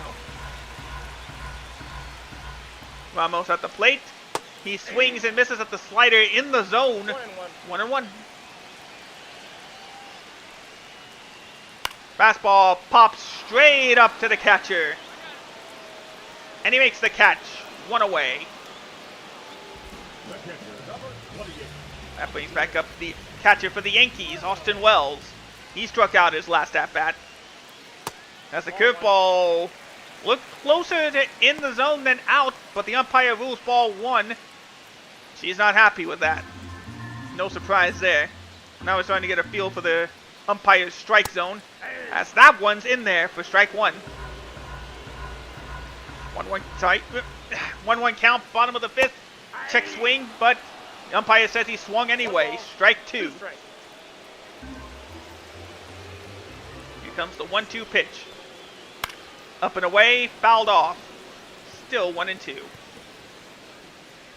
All right, let's see how this goes. 1-2 pitch. Way outside. ball 2. Wells looking to tie this game up, but he can't catch up to the cutter. Strike 3. He goes down swinging, and that's 9 strikeouts tonight. Brings up Devison De Los Santos again, as he takes the first pitch fastball in there for strike 1. He's been hitting pretty well these last 7 games. 10 for 28 with that gives him a 357 batting average in these last 10 games. He bumps it up to 250 as he fouls off the slider. 0-2. 0-2 pitch fouled away. Set it up again. 1-2. Oh, sorry, 0-2. Curveball got enough to foul it away though. Set it up again. Alright, let's throw another slider, see if he'll chase. Nope. 1 ball, held off. 2 strikes. Way too far away. 1-2. Popped into the right field foul territory. First baseman gets under it, makes the catch, and that retires the side. So the Orioles holding on to that 1-0 lead as the Yankees once again go down 1-2-3. That's going to bring up the 9 guy in the lineup, Spencer Torkelson. He's been batting pretty well, 282, but he's 0 for 1 tonight. As the backdoor slider gets in there for strike 1.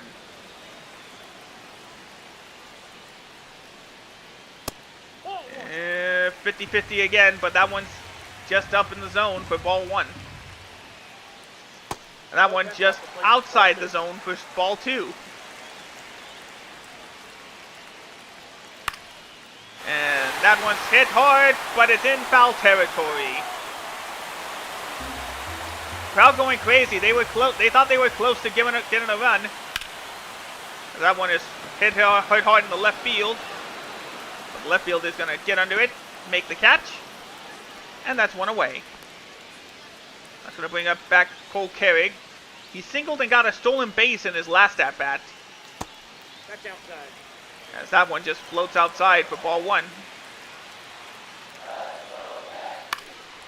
And there we go. Fouled away on the upper half of the plate there. 1-1. That one stayed up but outside, and he pops it to center field. Anthony makes the catch. And with that, there's 2 away. Now That's going to bring back up Mason Wynn, 0 for 2 today. Win. As the first pitch slider catches the zone for strike 1. He's been one of the bright spots for the Yankees in this series against the Orioles. But not in that at-bat. Throw to first in time. She's pumped. And that retires the side in order. Orioles still holding strong to that 1-0 lead. We'll see if they can keep it up. And that's going to bring up Carlos Feliz. He has not gotten a hit in this game, and that's quite a far cry from the 3-run shot he hit yesterday. Let's see how this goes. Bottom of the 7th, here we go. Fouled away, 0-1 to the backstop. Here it comes. And another pitch foul to the backstop. 0-2. He decides to take it, and it doesn't work that time. No need for the chase when it's in the zone. Strike 3. Let's look how that curveball caught the zone. Now you see clearly in there, umpire made the right call to ring him up. That's not how you're supposed to do these types of at-bats, my guy. Bottom of the 7th, 1 out. And Dave takes the first pitch slider, backdoor in there for strike 1. Alright, here comes the 0-1. See ya, DJ. There you see the split between Dave and there. He's batting 150 with the lefties, but 300 when it comes to the righties. And that pretty much held the form there as he takes strike 3. So far, she has not thrown those chase pitches when it gets to the 2-strike count. That's what the Yankees have been expecting. But it hasn't worked as she gets another ring up. 11 strikeouts tonight. That brings back up Zach Geloff. First pitch slider, a bit inside, but he decides to foul that one off. 0-1.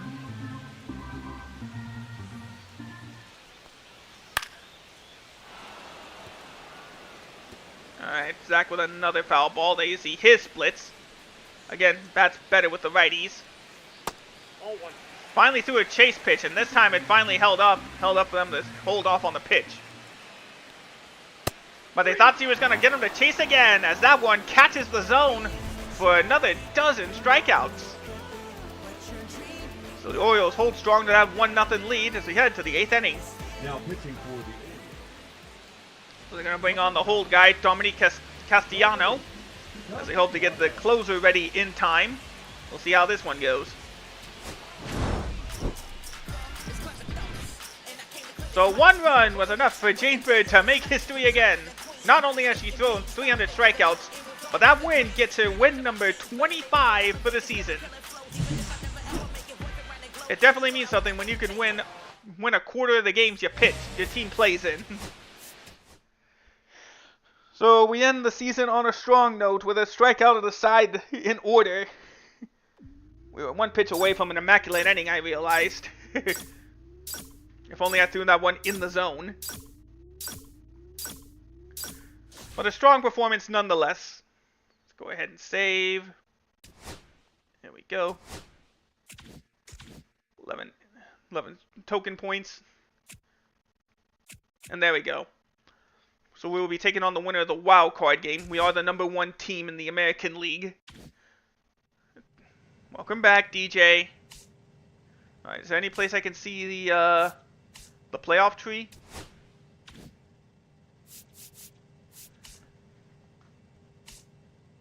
Really? You can't see the playoff tree anywhere? That's lame. Well, at least we can see the awards now. And there you go. For the 2nd year in a row, we win MVP. And of course that means for the 2nd year in a row, we win the Cy Young Award. No surprise.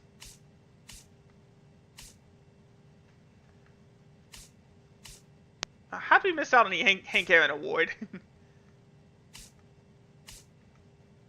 There we go. Alright, let's go to the calendar, see if we can see any... Oh, there we go. Alright, so here is the bracket. We're going to take on the winner of the wild card series between the Mariners and the Athletics. No surprise, Pittsburgh's #1 on the National League. So we just get to skip these next couple of games here. Let's make that change up a little bit slower. All right, how'd that go? All right, game 1's in the books between a couple of these teams. Looking like Sacramento's actually going to get the... Yep, Sacramento beats the Mariners 2-0. That's the team we'll face in the ALDS. Right now, they were the only team so far to get that 2-0. Okay, so Miami takes care of Colorado 2-1. They'll face the Pirates. And meanwhile, the Twins and the Rays are trying to see who will take on the Angels. While the Nationals and the Diamondbacks will see who will face the Dodgers. Alright, Tampa Bay beats Minnesota 2-1. Quite an upset, but considering the competitiveness of the AL East, I'm not surprised. And Washington takes care of the Diamondbacks 2-1. So we have our ALDS lineup. We'll be taking on the Athletics. And this is the first time the A's made the playoffs in this career mode. While the Rays take on the Angels. And over on the NL side, we got the Pittsburgh Pirates taking on the Miami Marlins. And then we got the Dodgers facing the Washington Nationals. Alright, since we're the ace of the team, we are going to be starting Game 1. And possibly Game 4 if it gets to that point. But right now, let's increase our per 9 attributes. And then upgrade our fastball. That's it. That's all we can upgrade. Fastball is pretty much at like a 77. Or like, I guess like an 80-something. Alright, here we go. Oop, nope, wrong one. Alright, it's time for the playoffs. Officially for us. It's game 1 between the A's and the Orioles.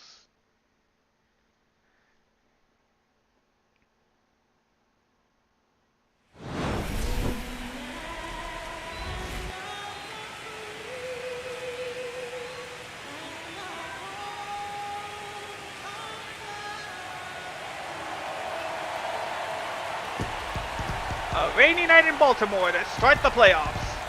First pitch coming up next on the show.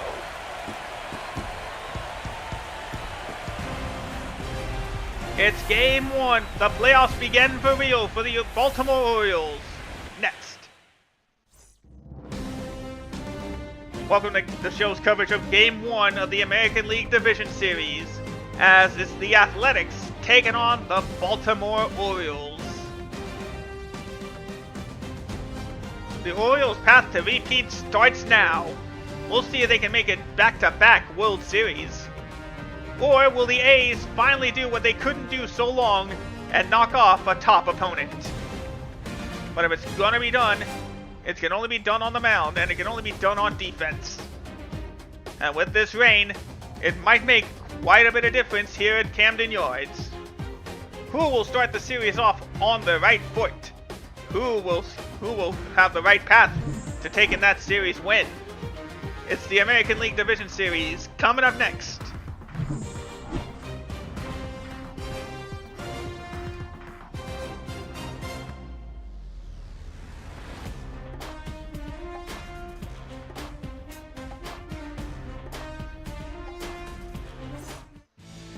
Here we go. It is now the we now introduce her as 5-time Cy Young Award winner and 3-time MVP, Jane Bird. As you see, she's ended the season on a strong note, 25 wins, 307 strikeouts. As she's pitching a 1.61 ERA. We'll see if it'll be enough to keep the A's off the board as Steven Lyons leads things off for Sacramento.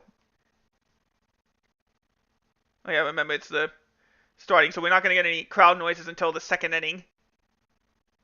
And first pitch, swing and a miss, strike 1. So Lyons has been a key acquisition for the A's. This is his 4th year batting for the green and yellow. Second pitch, slider down, hits, and that is gonna fall for a base hit. That is exactly what the A's wanted, a lead-off double, make some noise to silence this home crowd. Unfortunately, that is not what we wanted to see, as that one just falls into the zone. The diving catch did not stop him. Would have been better off just running into it, as Matt Diaz comes up to the plate. So far in this postseason, he's been batting 125. We'll see if that's enough we'll see if he can snap out of this cold streak. As the slider somehow does not find the zone, and the umpire rules ball 1. 2-0 pitches fouled off, and that makes it a 2-1 count. And another fastball. That one's also fouled away to the right side. 2-2. And the slider this time, that one is fouled away. Still 2-2. Changeup also fouled in the dirt for set up another 2-2 pitch. Swing and miss at the curveball in the dirt. That's going to allow the runner to move to third, but in the meanwhile, he still has struck out. So the runner advances on a wild pitch and a strikeout. Runner at third, top of the first, 1 out now as the fastball should have been strike 1, but instead, umpire rules ball 1. And there's the makeup pitch. That pitch was up in the zone, but the umpire rules strike 1 to make up for it. 174 hits this season for Brian Spanos as he takes the curveball up in the zone for strike 2. Fastball up in the zone, but he fouls that one off, 1-2. Hard hit to left field, but that one also flies foul. Here comes the 1-2. Curveball to first base, that's going to be just enough to the run to score. And that gives the A's the lead. The leadoff double has paid off. That's going to bring up the catcher, Agustin Ramirez. He was, if you remember, he was also in contention for MVP. Luckily, nobody's on board for him to do too much damage. And damage proves to be minimum as he flies out to center field to retire the side. So the A's get on board with a double, a wild pitch, and a sacrifice ground out. A's up 1-0 after the first half of the inning. Orioles up to bat next, here in Game 1. There we go, now we're bringing the crowd noise. So up next for the A's, it's Dave Guy. He batted strong in those first 2 games against the Mariners, but this time he pops foul in the first base territory. Reverse it. Pops foul in the first base side, and it's a quick out number 1. Up next is Vinny Pasquantino. Again, decent batting in the first couple of games. He's had 160 hits in 136 games. And he keeps the hit going. Another hit to right field.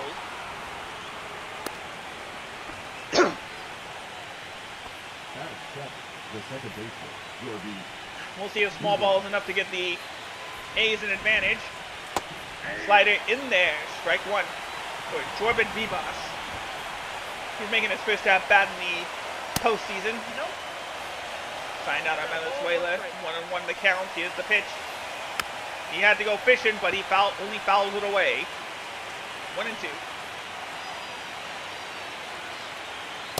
Fastball just up and away, taken for ball 2, sorry. Slider just misses the zone, full count. Oh, he could have held up and got the walk, but instead he swings and misses at the pitch inside. Strike 3. Curveball just floated outside for Vance Honeycutt. 1-0. Slider up, but he swung underneath it. Vance was a former Baltimore Oriole, but this is his 5th year for the A's as he fouls that one away. 1-2. And the pitch. Swing and a miss. So the leadoff single does nothing for the A's as they are kept off the board for the 2nd inning. We might be in for a close one here, folks. 1-0 as we head to the bottom of the 2nd.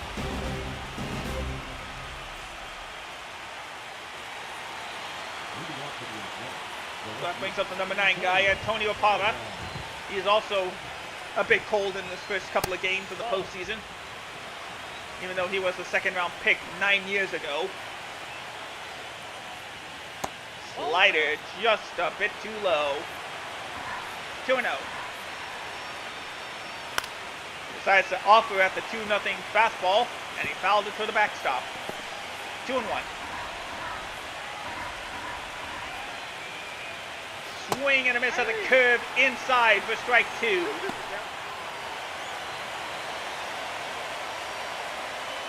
And he swings and misses at the fastball outside for strike 3. And that's her 3rd strikeout of the game.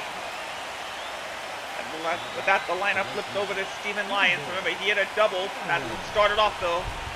That gave the A's the lead. That gave the A's the lead so far. And in Game 2 of the Wild Card Series, he only hit a single. But any hit helps the team as that's a hard hit foul ball. Slider caught too much of the zone there, but she's lucky that's just a foul ball. 0-2. Decides not to offer at the fastball up in the zone. That makes it 1-2. 1-2 count. Fished for that changeup, swung on and missed. Strike 3. He's recovered well after giving up the first run of the game. But right now it's up to the offense to pick up the slack. That's a weakly hit ball to left field. Is that going to drop? No, it does not.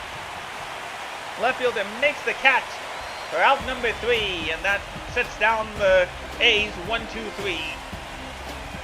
Orioles still got some work to do if they want to prevent this 1-0 loss. 9-1-2 guys coming up next. So the Orioles definitely took advantage of that 1-2-3 inning. They're up 2-1 as we get through the first third of the game. As the first pitch to Brian Spanos is popped foul. And catcher makes the catch near their own dugout. One away quickly to start the top of the fourth. It was a miracle he was able to see that ball with the rain coming down here in Baltimore. That one bounced straight to the pitcher. Throw to first in time for out number 2. 2 pitches, 2 quick out here in inning number 4. Dave probably will look to take a pitch. Hopefully not to do a 3-pitch inning. And he does, and it paid off, 103 miles an hour. But it's too high for ball 1. Slider just missed the zone there for ball 2. 2-0 pitch. He's taking his pitches and it's paying off. We got no choice, got to throw dead center. Close at 104 miles an hour, but it's in there for strike 1. Cutter fouled away at 100 miles an hour. Here we go, full count. Woes need the out, but instead it's a change-up foul. Here we go, full count again. Dave looking to get on base. And luckily for him, the pitch was too high. They got a 2-out base runner. That's a perfect opportunity for Vinny here. He's got a single already. And he's looking to give the A's the lead here in the top half of the fourth. And he definitely can. You see his stats from Game 2 of the Wild Card Series. 2 home runs with 3 RBIs in his last game. That's a ball. Jane not happy about the call there. The umpire ruled it outside, and it looked to have caught the zone. But instead, it's ball 1. Vinny expected fastball, swings and misses. 1 and 2. Looking to chase, and that pitch went 105 miles an hour. It was a miracle he caught up to it, and he fouls it off. Still 1 and 2. 92 mile an hour slider down, but he fouls that one as well. Still 1 and 2. Orioles looking to get out of this jam. In the zone, strike 3. And that retires the side. So the Orioles hold on to a 2-1 lead as the A's strand 1 at first. Bottom of the fourth coming up. It's been a real pitcher's duel tonight in Game 1 of the ALDS. Pitcher here of the A's has given up 7 hits, but has managed to keep them relatively off the board. While Jane has pretty much had a stronger performance, but it's still just a 1-run game as we head to the top of the 5th. Corbin Vivas leads off for the A's. He still has yet to record a hit in these playoffs as he fouls the first pitch. 0-1. This is only his 2nd year for the A's via free agency's pickup. And right now you could say he's been a contributor as he fouls the slider away. He just mistimed that slider. Otherwise, that would have been a tie ball game. Curveball down, but fouled away. Still 0-2. Fastball just missed the corner, and he takes it for ball 1. Fastball at 101. He could not catch up to that one. That's a swing and a miss. Strike 3. And that is strikeout number 7 for Jane tonight. So after the first inning run, she has kept them off the board for the past 4 1/3 innings. We'll see if we'll keep it up as we head into, 3 1/3 innings. As the first pitch curveball advances taken for ball 1.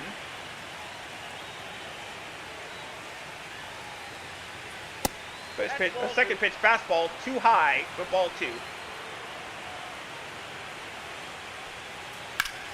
Vance has caught fire at the right time. That ball is caught at the warning track. Out number 2. And that is not what Vance wants to see at his old home. As that brings up Antonio Parra. You can hear thunder start to strike here in Baltimore. 0-1 count after that fastball. Slider check swing, but the umpire said he went around. Strike 2. Here comes the 0-2. Up and away, but 2 up and away. Ball 1. And the 1-2 changeup is hit to the first baseman. He takes it himself for out number 3, and the inning is over. Orioles managed to get the A's down 1-2-3.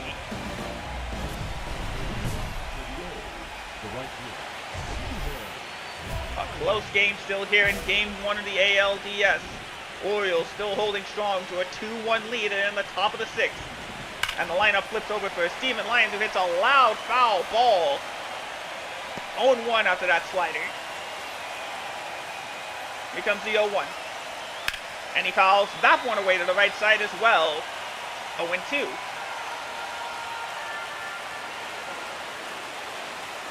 And he was not expecting the changeup. Down and away. He swings and misses. Strike 3. 1 away. So after fouling out 2 relatively fast balls, he was not expecting that changeup.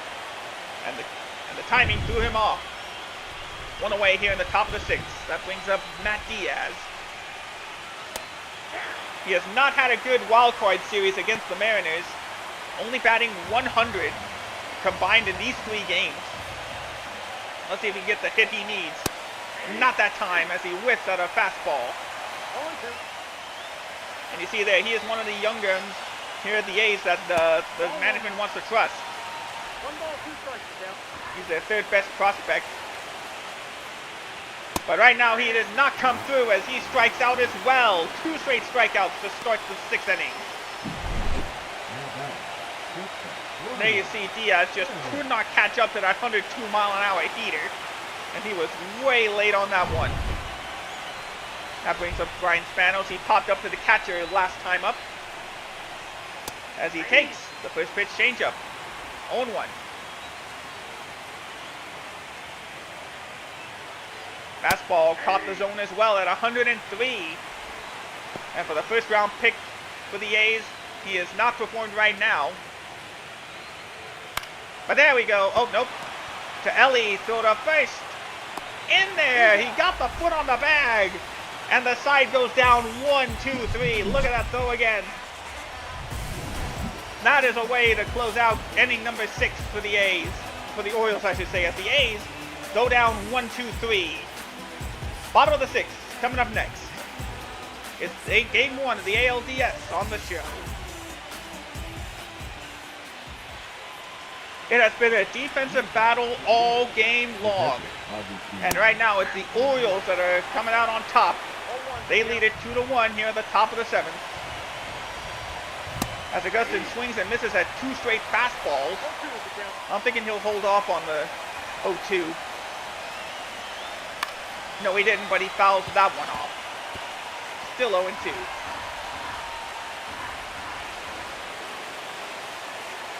I figured we may as well try to get him to chase. He didn't. That makes it 1-2. Oh, nasty swing on the changeup. Swing and miss, strike 3. And that is 10 strikeouts tonight for James. He swung under the changeup. He was expecting fastball. Either that or was expecting a low slider. Didn't work either way, and that's strike 3. So that brings up Dave Guy. He walked his last time up as he takes strike 1. For Cutter this time. Here's the 0-1. Cutter hit foul to the right side. 0-2. See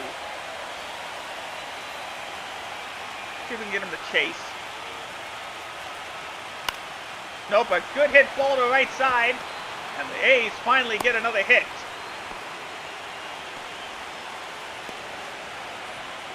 Any hit could be a problem, as the manager has decided enough is enough.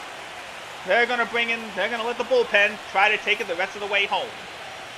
So that's it for Jane after 10 strikeouts and 6 1/3 innings here in Game 1 of the ALDS. So we'll see if it's enough for the win. Now pitching for the So that brings up Dominic Castellano. He has a 2-2 record, but he's held the door down 26 times in his 68 games. He does have a 4 ERA. So we'll see if that's going to be enough for the Orioles to take Game 1. And a strong performance is definitely enough as the O's take Game 1 of the ALDS. So their World Series title defense starts off on a strong note. As the O's are able to close the door and take the win here in Game 1. Take a look at the box score. Yes, the 2-run home run. The 2 runs by Ellie De La Cruz was definitely enough to get the win, as Hood just could not do enough. So that'll do it for Game 1 of ALDS. Orioles start off strong with a 2-1 win and a 1-0 series lead. Game 2 tomorrow night.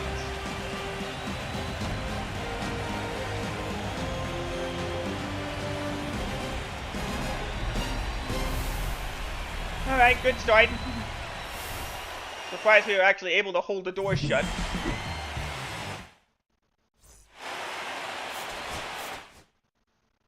So yeah, we got a strikeout at least once per inning. That's a good sign.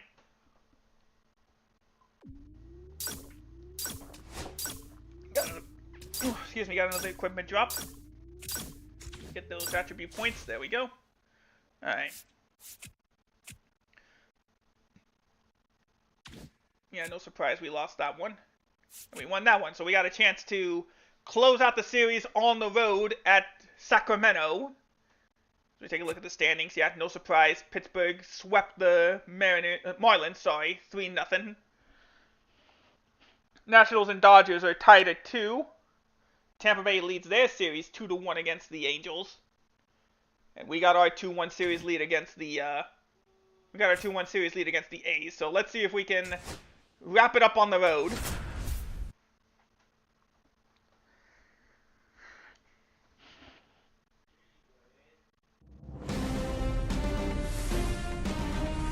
Welcome to Sutter Health Park in Sacramento, California for Game 4 of the American League Division Series between the Baltimore Orioles and the Athletics.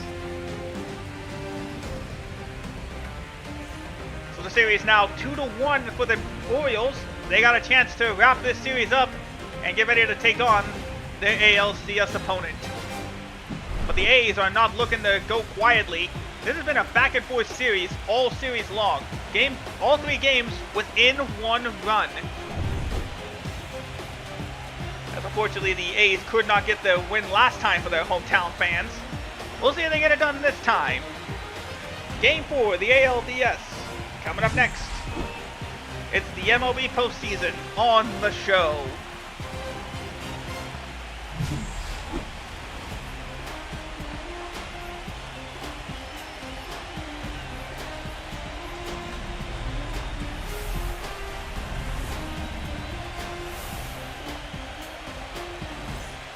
So leading off, so here we go with the A's pitcher to start off the game. Brayan Bello, he's been okay this season. Good enough though to be the starter tonight. We'll see if that works out for him. 11-9 so far this season. 131 strikes. Here we go to the bottom of the first. Here you see Jane's stats from Game 1. You see there, she really had the rhythm that time in Game 1, and it allowed them to get the 2-1 victory. First pitch here at the bottom of the first, taken for strike 1. So Lions in both Game 2 of the Wild Card Series and these last 3 games have contributed 6 runs for the A's. As it's fouled, as the second pitch is loudly foul, 0-2.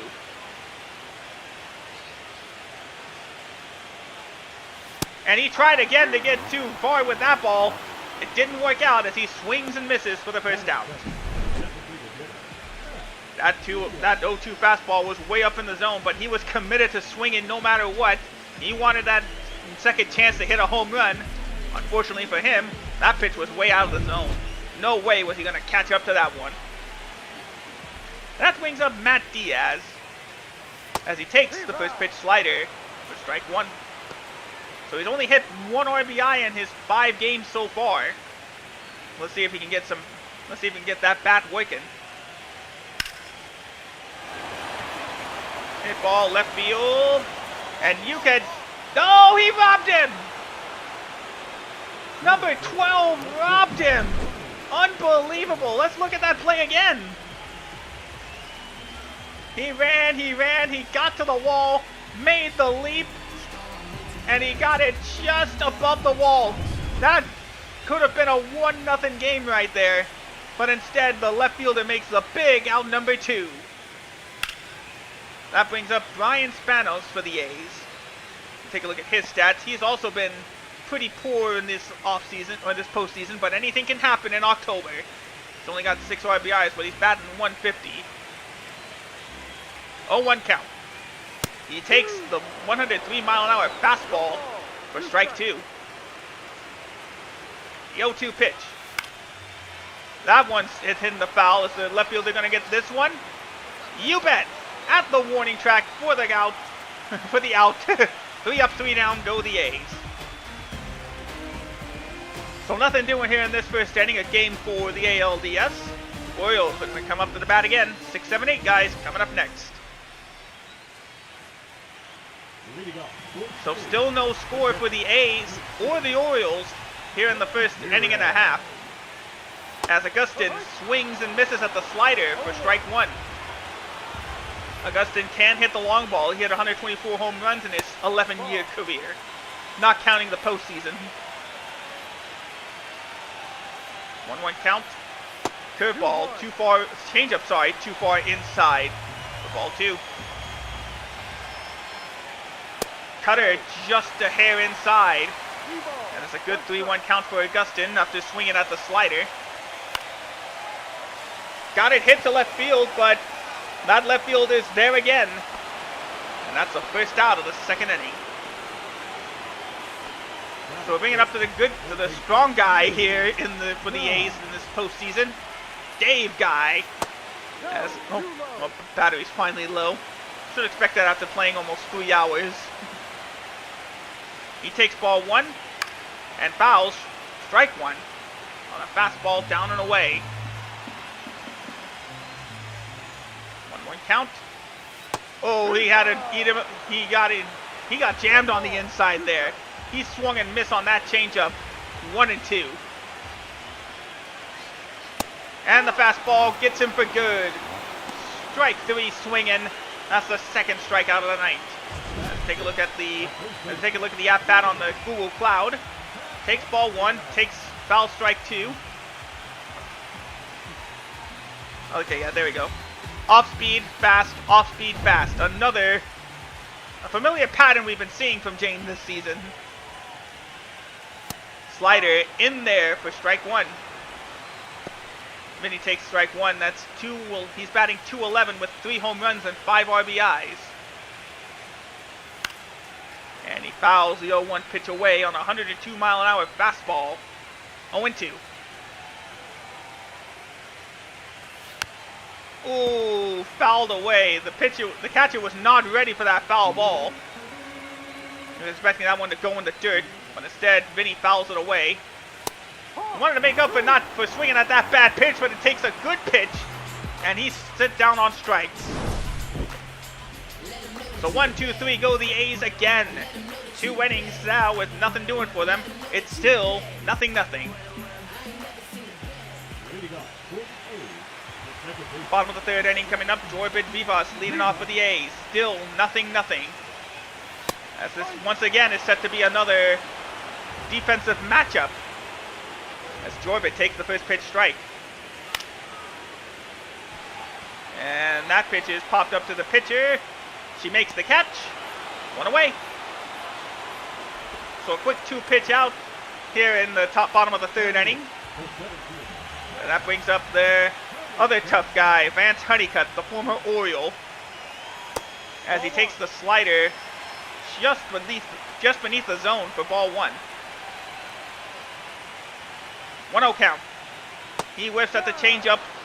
1-1. 1 ball, 1 strike. There we go. 1-1. He swings and misses at the pitch inside. 1-2. I don't think he'll swing at this one. 1-2 count. Here's the pitch. Oh, he did swing, but he was too early on that one. Swinging and a strike 3. So with that, it is now 2 away here at Sutter Health Park, bottom of the third inning, and that brings up Antonio Parra. He's batting .059 in the playoffs. Ball. He takes the first pitch ball. 1-0. He has not had a good postseason. He is one of the few not to contribute to the A's so far, Ball. as he was acquired in a trade from the Diamondbacks 8 years ago. And he'll take the 2-0 fastball.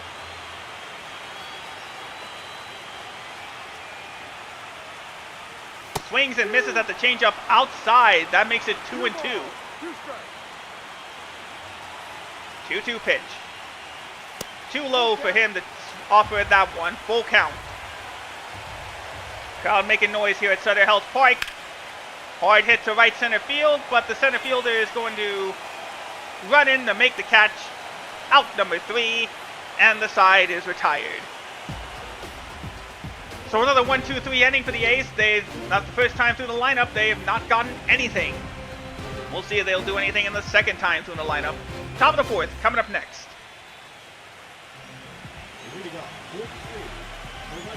And as expected, this has turned into a defensive showdown. Nothing. Ball. As the first pitch fastball is called a ball just up in the zone, apparently. 1-0. Changeup hit foul to the right side. 1-1. Here comes the 1-1. Hit up the middle, and this time, the second time through the lineup, they finally break through for a base hit. The Lions with a good hit there up the middle to give the A's their first hit of the ball game as Diaz takes strike 1 at the bottom of the zone. 1-1 count, grounded to Ellie. 6, 4, 3, double play. 2 away here in the bottom of the 4th. And one way to take that first pitch, that leadoff single off the board, get a first pitch 6-4-3 double play. And just like that, the momentum has been cut for Brian Spanos, as he takes the first pitch on the corner, 102-mile-an-hour fastball. He had a sacrifice fly so far in this series, but that's his only contribution for the A's, as he whiffs at the 93-mile-an-hour slider in the zone for strike 2. 0-2 count. Here's the pitch. Decides to take the fastball just up in the zone. 1-2. Changeup hit the first base. He bobbles it a bit, but he's able to keep it in front of him, and he gets out number 3. So despite getting a leadoff single, the A's didn't do anything with a double play and a ground out. 4 innings gone. Nothing. And this defensive showdown has been really a battle of the pitchers so far. Only 1 hit for the Orioles given up. Bellows given up 3 hits and a walk and 3 strikeouts, but he has also kept the O's off the board. So bottom of the 5th inning we go. Agustin Ramirez comes up. This is a close one, but the 99-mile-an-hour fastball is taken for ball 1. And there's the makeup call, as you have to say, as the slider was a bit too low, but the umpire gives strike 1. That evens the count of 1. Changeup fouled away as the crowd was trying to chant "Let's go A's" before the foul ball. 1-2 pitch. Hit grounded to the shortstop. Ellie makes the throw to first in time for out number 1. Now batting, the third baseman. Here comes Dave Guy. He struck out last time. The A's need Dave to step up in this at-bat as he takes the slider away. Strike 1. They see in game 3, he hit a home run. He hit a solo shot to go with those 2 other hits. 3 for 4 in his last game. 1-1 count. Swings and misses at the fastball up in the zone for strike 2. 1-2 count. Cutter swing and a miss as well. Strike 3. And he is set down on strikes again. Now batting. That brings up Vinny Pasquantino. First pitch fouled away on a 102-mile-an-hour fastball there. Vinny won the Silver Slugger Award back in 2029, so he is able to get those runs if he needs to. Or should I say if he can, as he takes a slider down in the zone for ball 1. Vinny batting 200. Curveball hung up a bit, but he just fouls it away on the right side. 1-2 count for Vinny. Here we go. Swing and a miss at the 104 mile an hour on the corner. Strike 3. And the side retires again. We're just mowing through these innings. 5 gone. And it's still nothing. It's starting to get to the point where the first team to blink first might win this game. It's still nothing. Here as we go to the bottom of the 6th. As Jorbert fouls the first pitch fastball. 0-1. Checked his swing, but the umpire said he swung anyway. Strike 2. Here comes the 0-2 count. Oh, he was just committed to swinging there. It did not pay off. Jorbert swings and misses for 3 straight strikeouts. So Jane doing all she can to give the O's a chance to win, but the offense just hasn't come through. But right now, neither have the A's. We'll see if Vance Honeycutt will change it. He was expecting fastball there, but instead he swings and misses at the first pitch change. 0-1. And he swings and misses at the slider just down in the zone for strike 2. All right, let's give him the hard stuff. 0-2 fastball, caught the corner, strike 3. He didn't even want to swing at that one. And he takes strike 3. Let's look at that at bat again. Changeup down, slider down, fastball up. That caught him off guard, it froze him, and that allowed him to get the strikeout. Or not allowed Jane to get the strikeout, I should say. Alright, here we go. That brings up Antonio Parra. As the first pitch fastball is taken up in the zone for ball 1. Still nothing here at Sutter Health Park. As the changeup is taken for strike 1.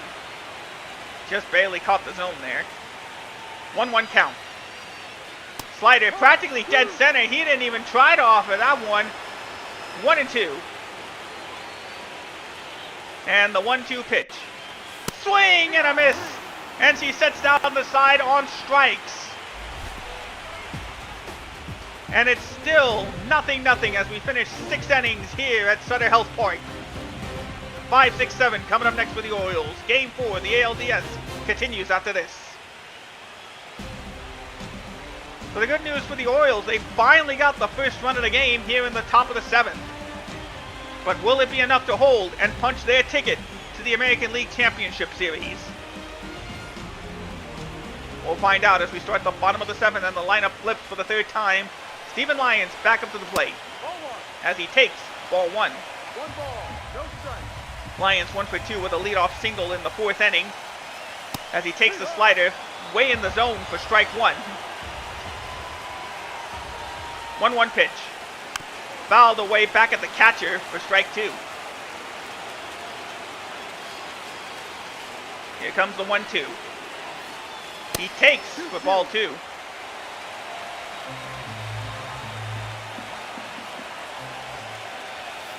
Hard hit to right field. Is the right fielder going to make the catch? No, it drops in front of him. Steven doing his best to contribute, as that's another leadoff single. When any hit is important, that leads Matt Diaz up next. Can he get the A's the lead? He hit into a double play in the 4th inning, though. Let's see if he can avoid that this time. As he takes the first pitch slider inside for ball 1. Oh, he's running for second. He got him at the plate. The tag worked, and that is caught stealing. There you see, he got the tag right on time. Not what you wanted to see, and that is certainly not what the crowd in Sacramento wanted to see. 1 away now, 1-1 count. As Matt grounds it past me, dang it. And it throws over, out of play. Luckily, it just moves the base runner to second, but that is not what you wanted to see. That brings up Brian Spanos. He's got a chance now. From possible 2 outs to now, runner at second with 1 away. Try to pick him off. Just keeping him honest. Here we go. 0-1. Hard hit to left field. Looks like he'll make the catch. And no robbery this time. Brian Spanos gives the A's the lead.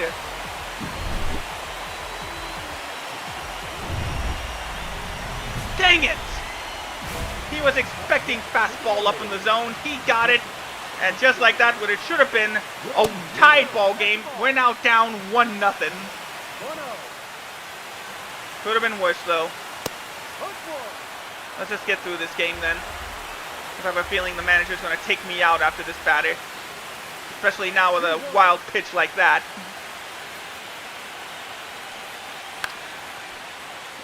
Off the center field.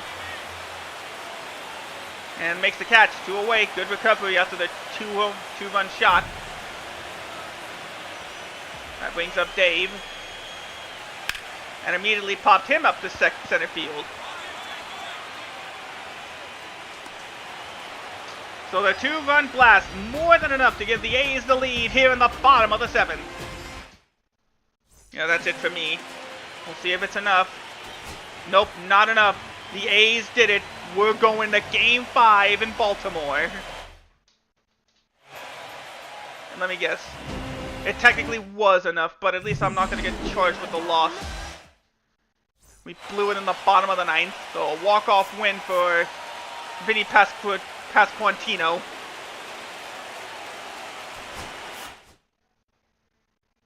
Alright, so let's see if we can get the win. I'm probably going to ask for a trade anyway.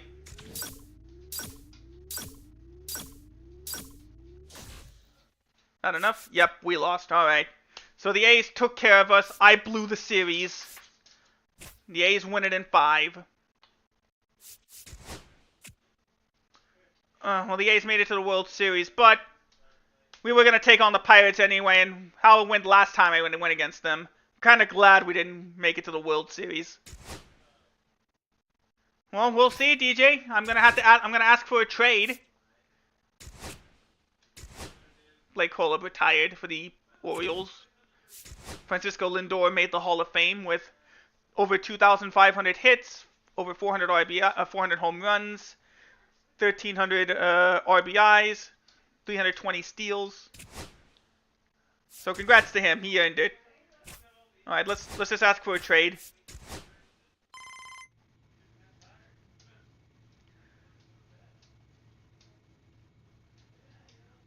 Yeah, we had World Series aspiration, but at least congrats on making the postseason.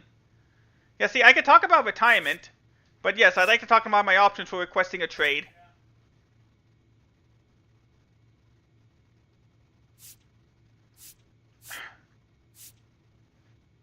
I'm just not happy with the Dodgers, with the Orioles in general.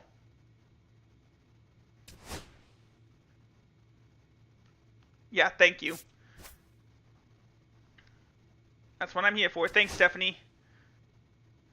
Might take a little time if they can get a trade for me at all. I'm one of the best players in the league.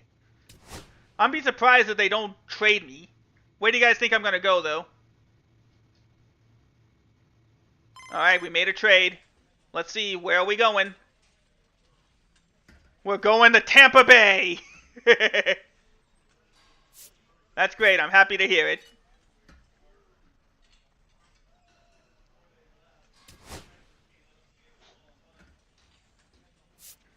Oh, if I wanted to, I could, like, say, you know what, I actually don't want to get traded. But yeah, it's time for a new challenge. We're going to St. Petersburg.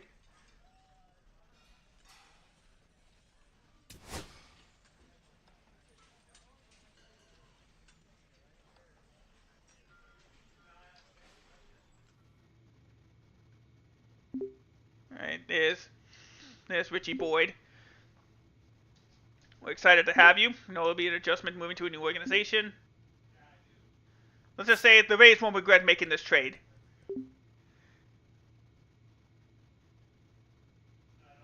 Remember, the Rays made the playoffs last season as well. They made it to, I think they made it to the AL. I want to imagine they made it to the ALCS.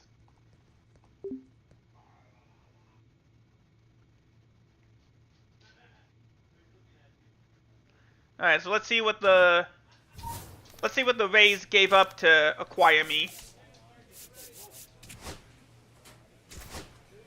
Oh, they only had to give up Charlie Condon, so they gave up top pitching for top hitting. Because it felt like they needed some offense. Well, DJ, okay, if you want to see it. This is what you get with packages. With equipment packages. You get one batting celebration, and 3 outfield stuff. Or 3 stuff for your player.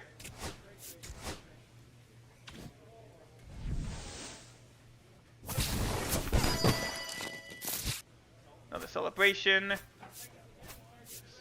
ritual, and a bat in the glove. For pitchers, it doesn't really matter. No. At least it gives me a free 100 stubs if I want to spend this elsewhere.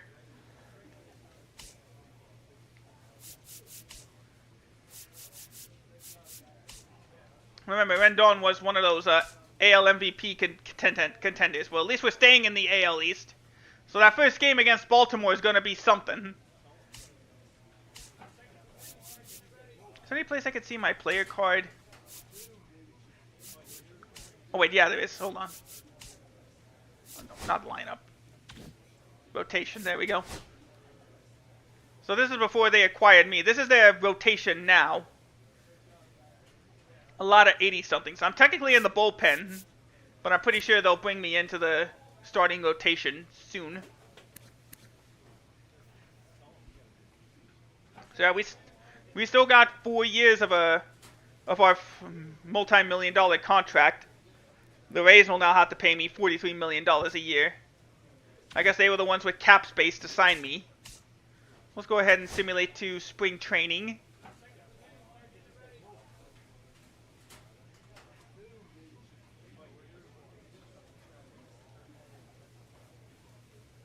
Alright, let me stop here. Let's actually save the game.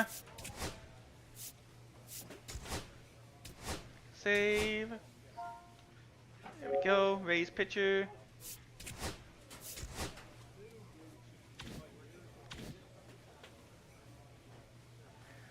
Actually, I do want to do like a separate save file. I want to see what happens. I'm just saving this as a secondary file just in case. Because I want to try something. I want to see if I can retire. I signed with a new team and I'm going to retire. No. I just want to see what happens if you can retire. If my stats are good enough for the Hall of Fame. Yeah, so this is just a separate one. This will not count. I'm just curious.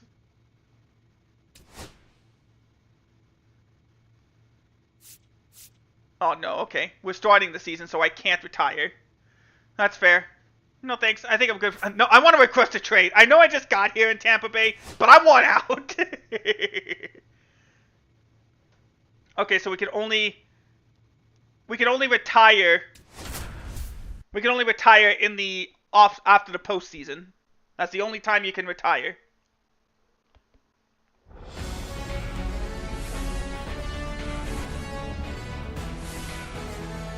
No, DJ, it's not Dodgers time. I told you, it's the Rays that traded for me.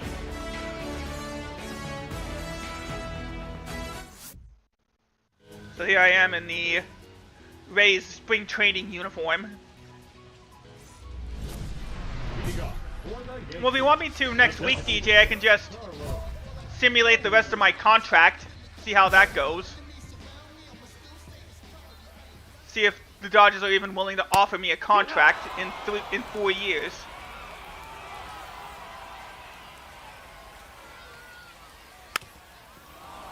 Because now I am curious, now that we actually got through, technically now we're 10 years into our career. Well, about 8 or 9 years, technically speaking.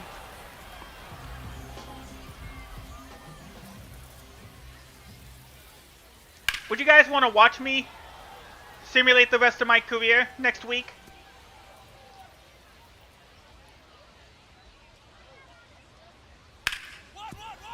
Ooh, at least he stopped it. Alright. So next time we're just gonna simulate the rest of our contract in The right fielder. the rest of our contract in Tampa Bay. 2-0. Because I feel like we've reached, and I feel like that video, or that stream will be the end of our run with MLB 25.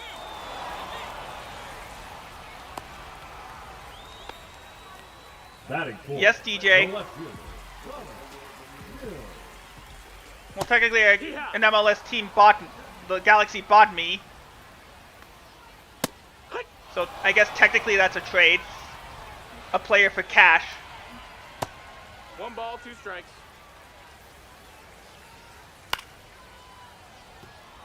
So yeah, we'll do this. We're only doing spring training since this is only going to be a 2 or 3 inning ordeal. Then, because we're already at, like, next week will be the final stream. We'll at least play, opening day, and, we'll play we'll play, a World Series clinching game, if we make it that far. No, that missed. Those will be my only exceptions for playing. No, DJ. Ah, in the gap.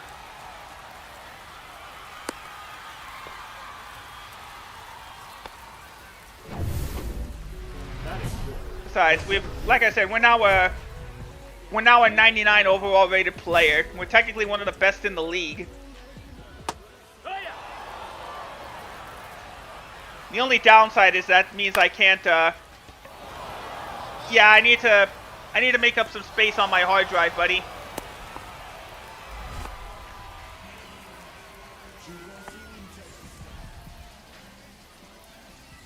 There we go, strike 1. That way it'll allow me to get some of the bigger games that might be coming up on, on the PlayStation Plus catalog. Run him up, strike 3. First strikeout of spring training. Or second strikeout of spring training. Batting 8. The catcher, Austin Hendrickson. Ah, up the middle, base hit.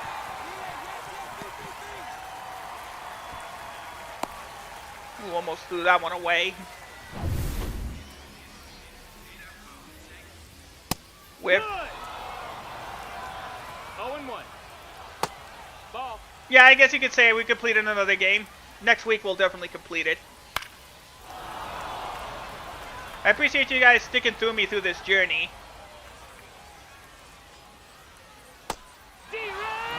Swing and a miss, strike 3. So we managed to get them off the board. Okay, so one more inning and then that'll be it. Well, it'll have to be it. Carlos fouls it, 0-1. You'll just have to wait and see like always, DJ. You know I'm not going to tell you. Because I don't even know, of course. 0-2.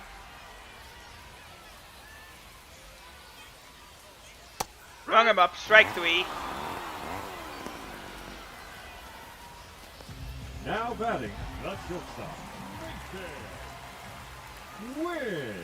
Rounded the shortstop. Go to first. Got him. Now batting, right fielder. Well, actually, we'll simulate past the rest of spring training, then we'll call it.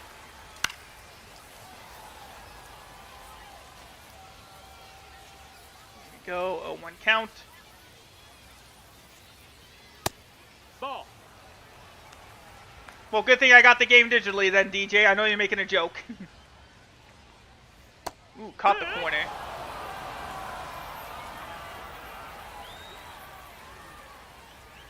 Ah, too high. Ball 2.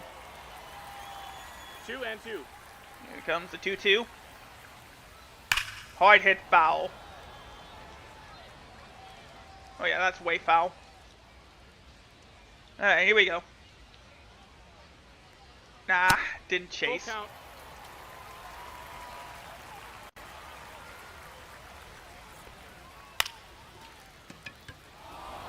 Alright, here we go. Got him. And there we go. That's the third inning, so that means my work is done in Game 1 of spring training. It took 11 innings, but we got the win.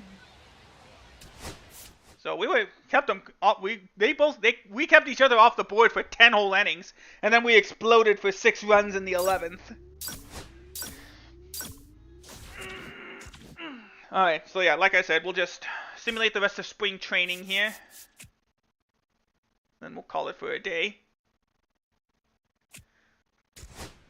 There you go. We were 4-2 with just over 3 ERA. Not bad.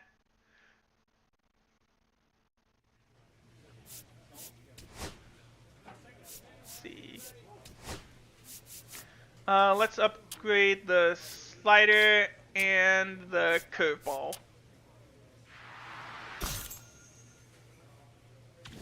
Thank you. Thank you for that.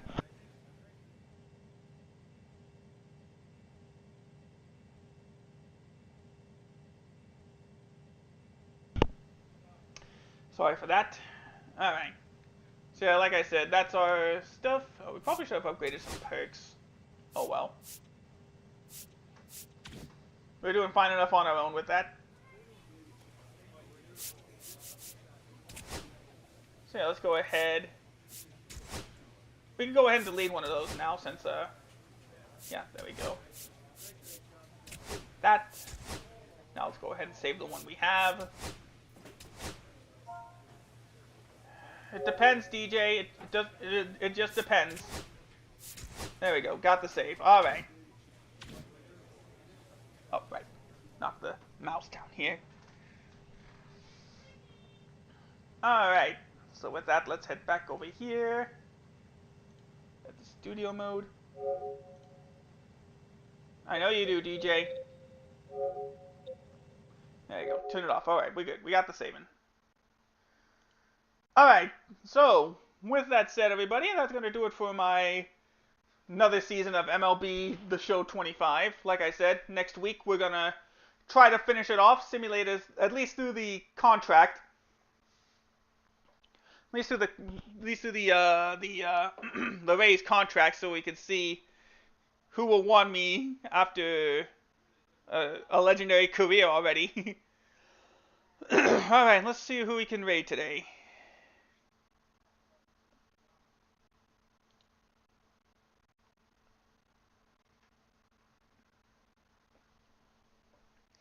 Whew, alright. I didn't even realize Hecho had a stream streak as usual. Let's see.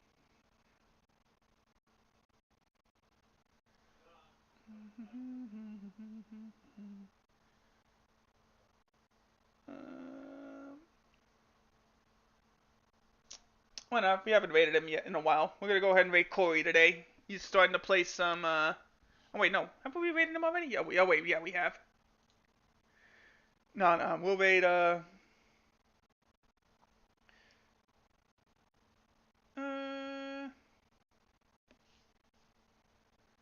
see. Anybody else just starting? I'm just not getting it.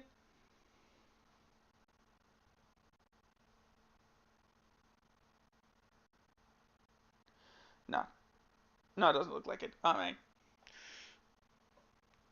Alright, we'll raid Royce today. He's playing with his friend Sky, the visual novel sort of game.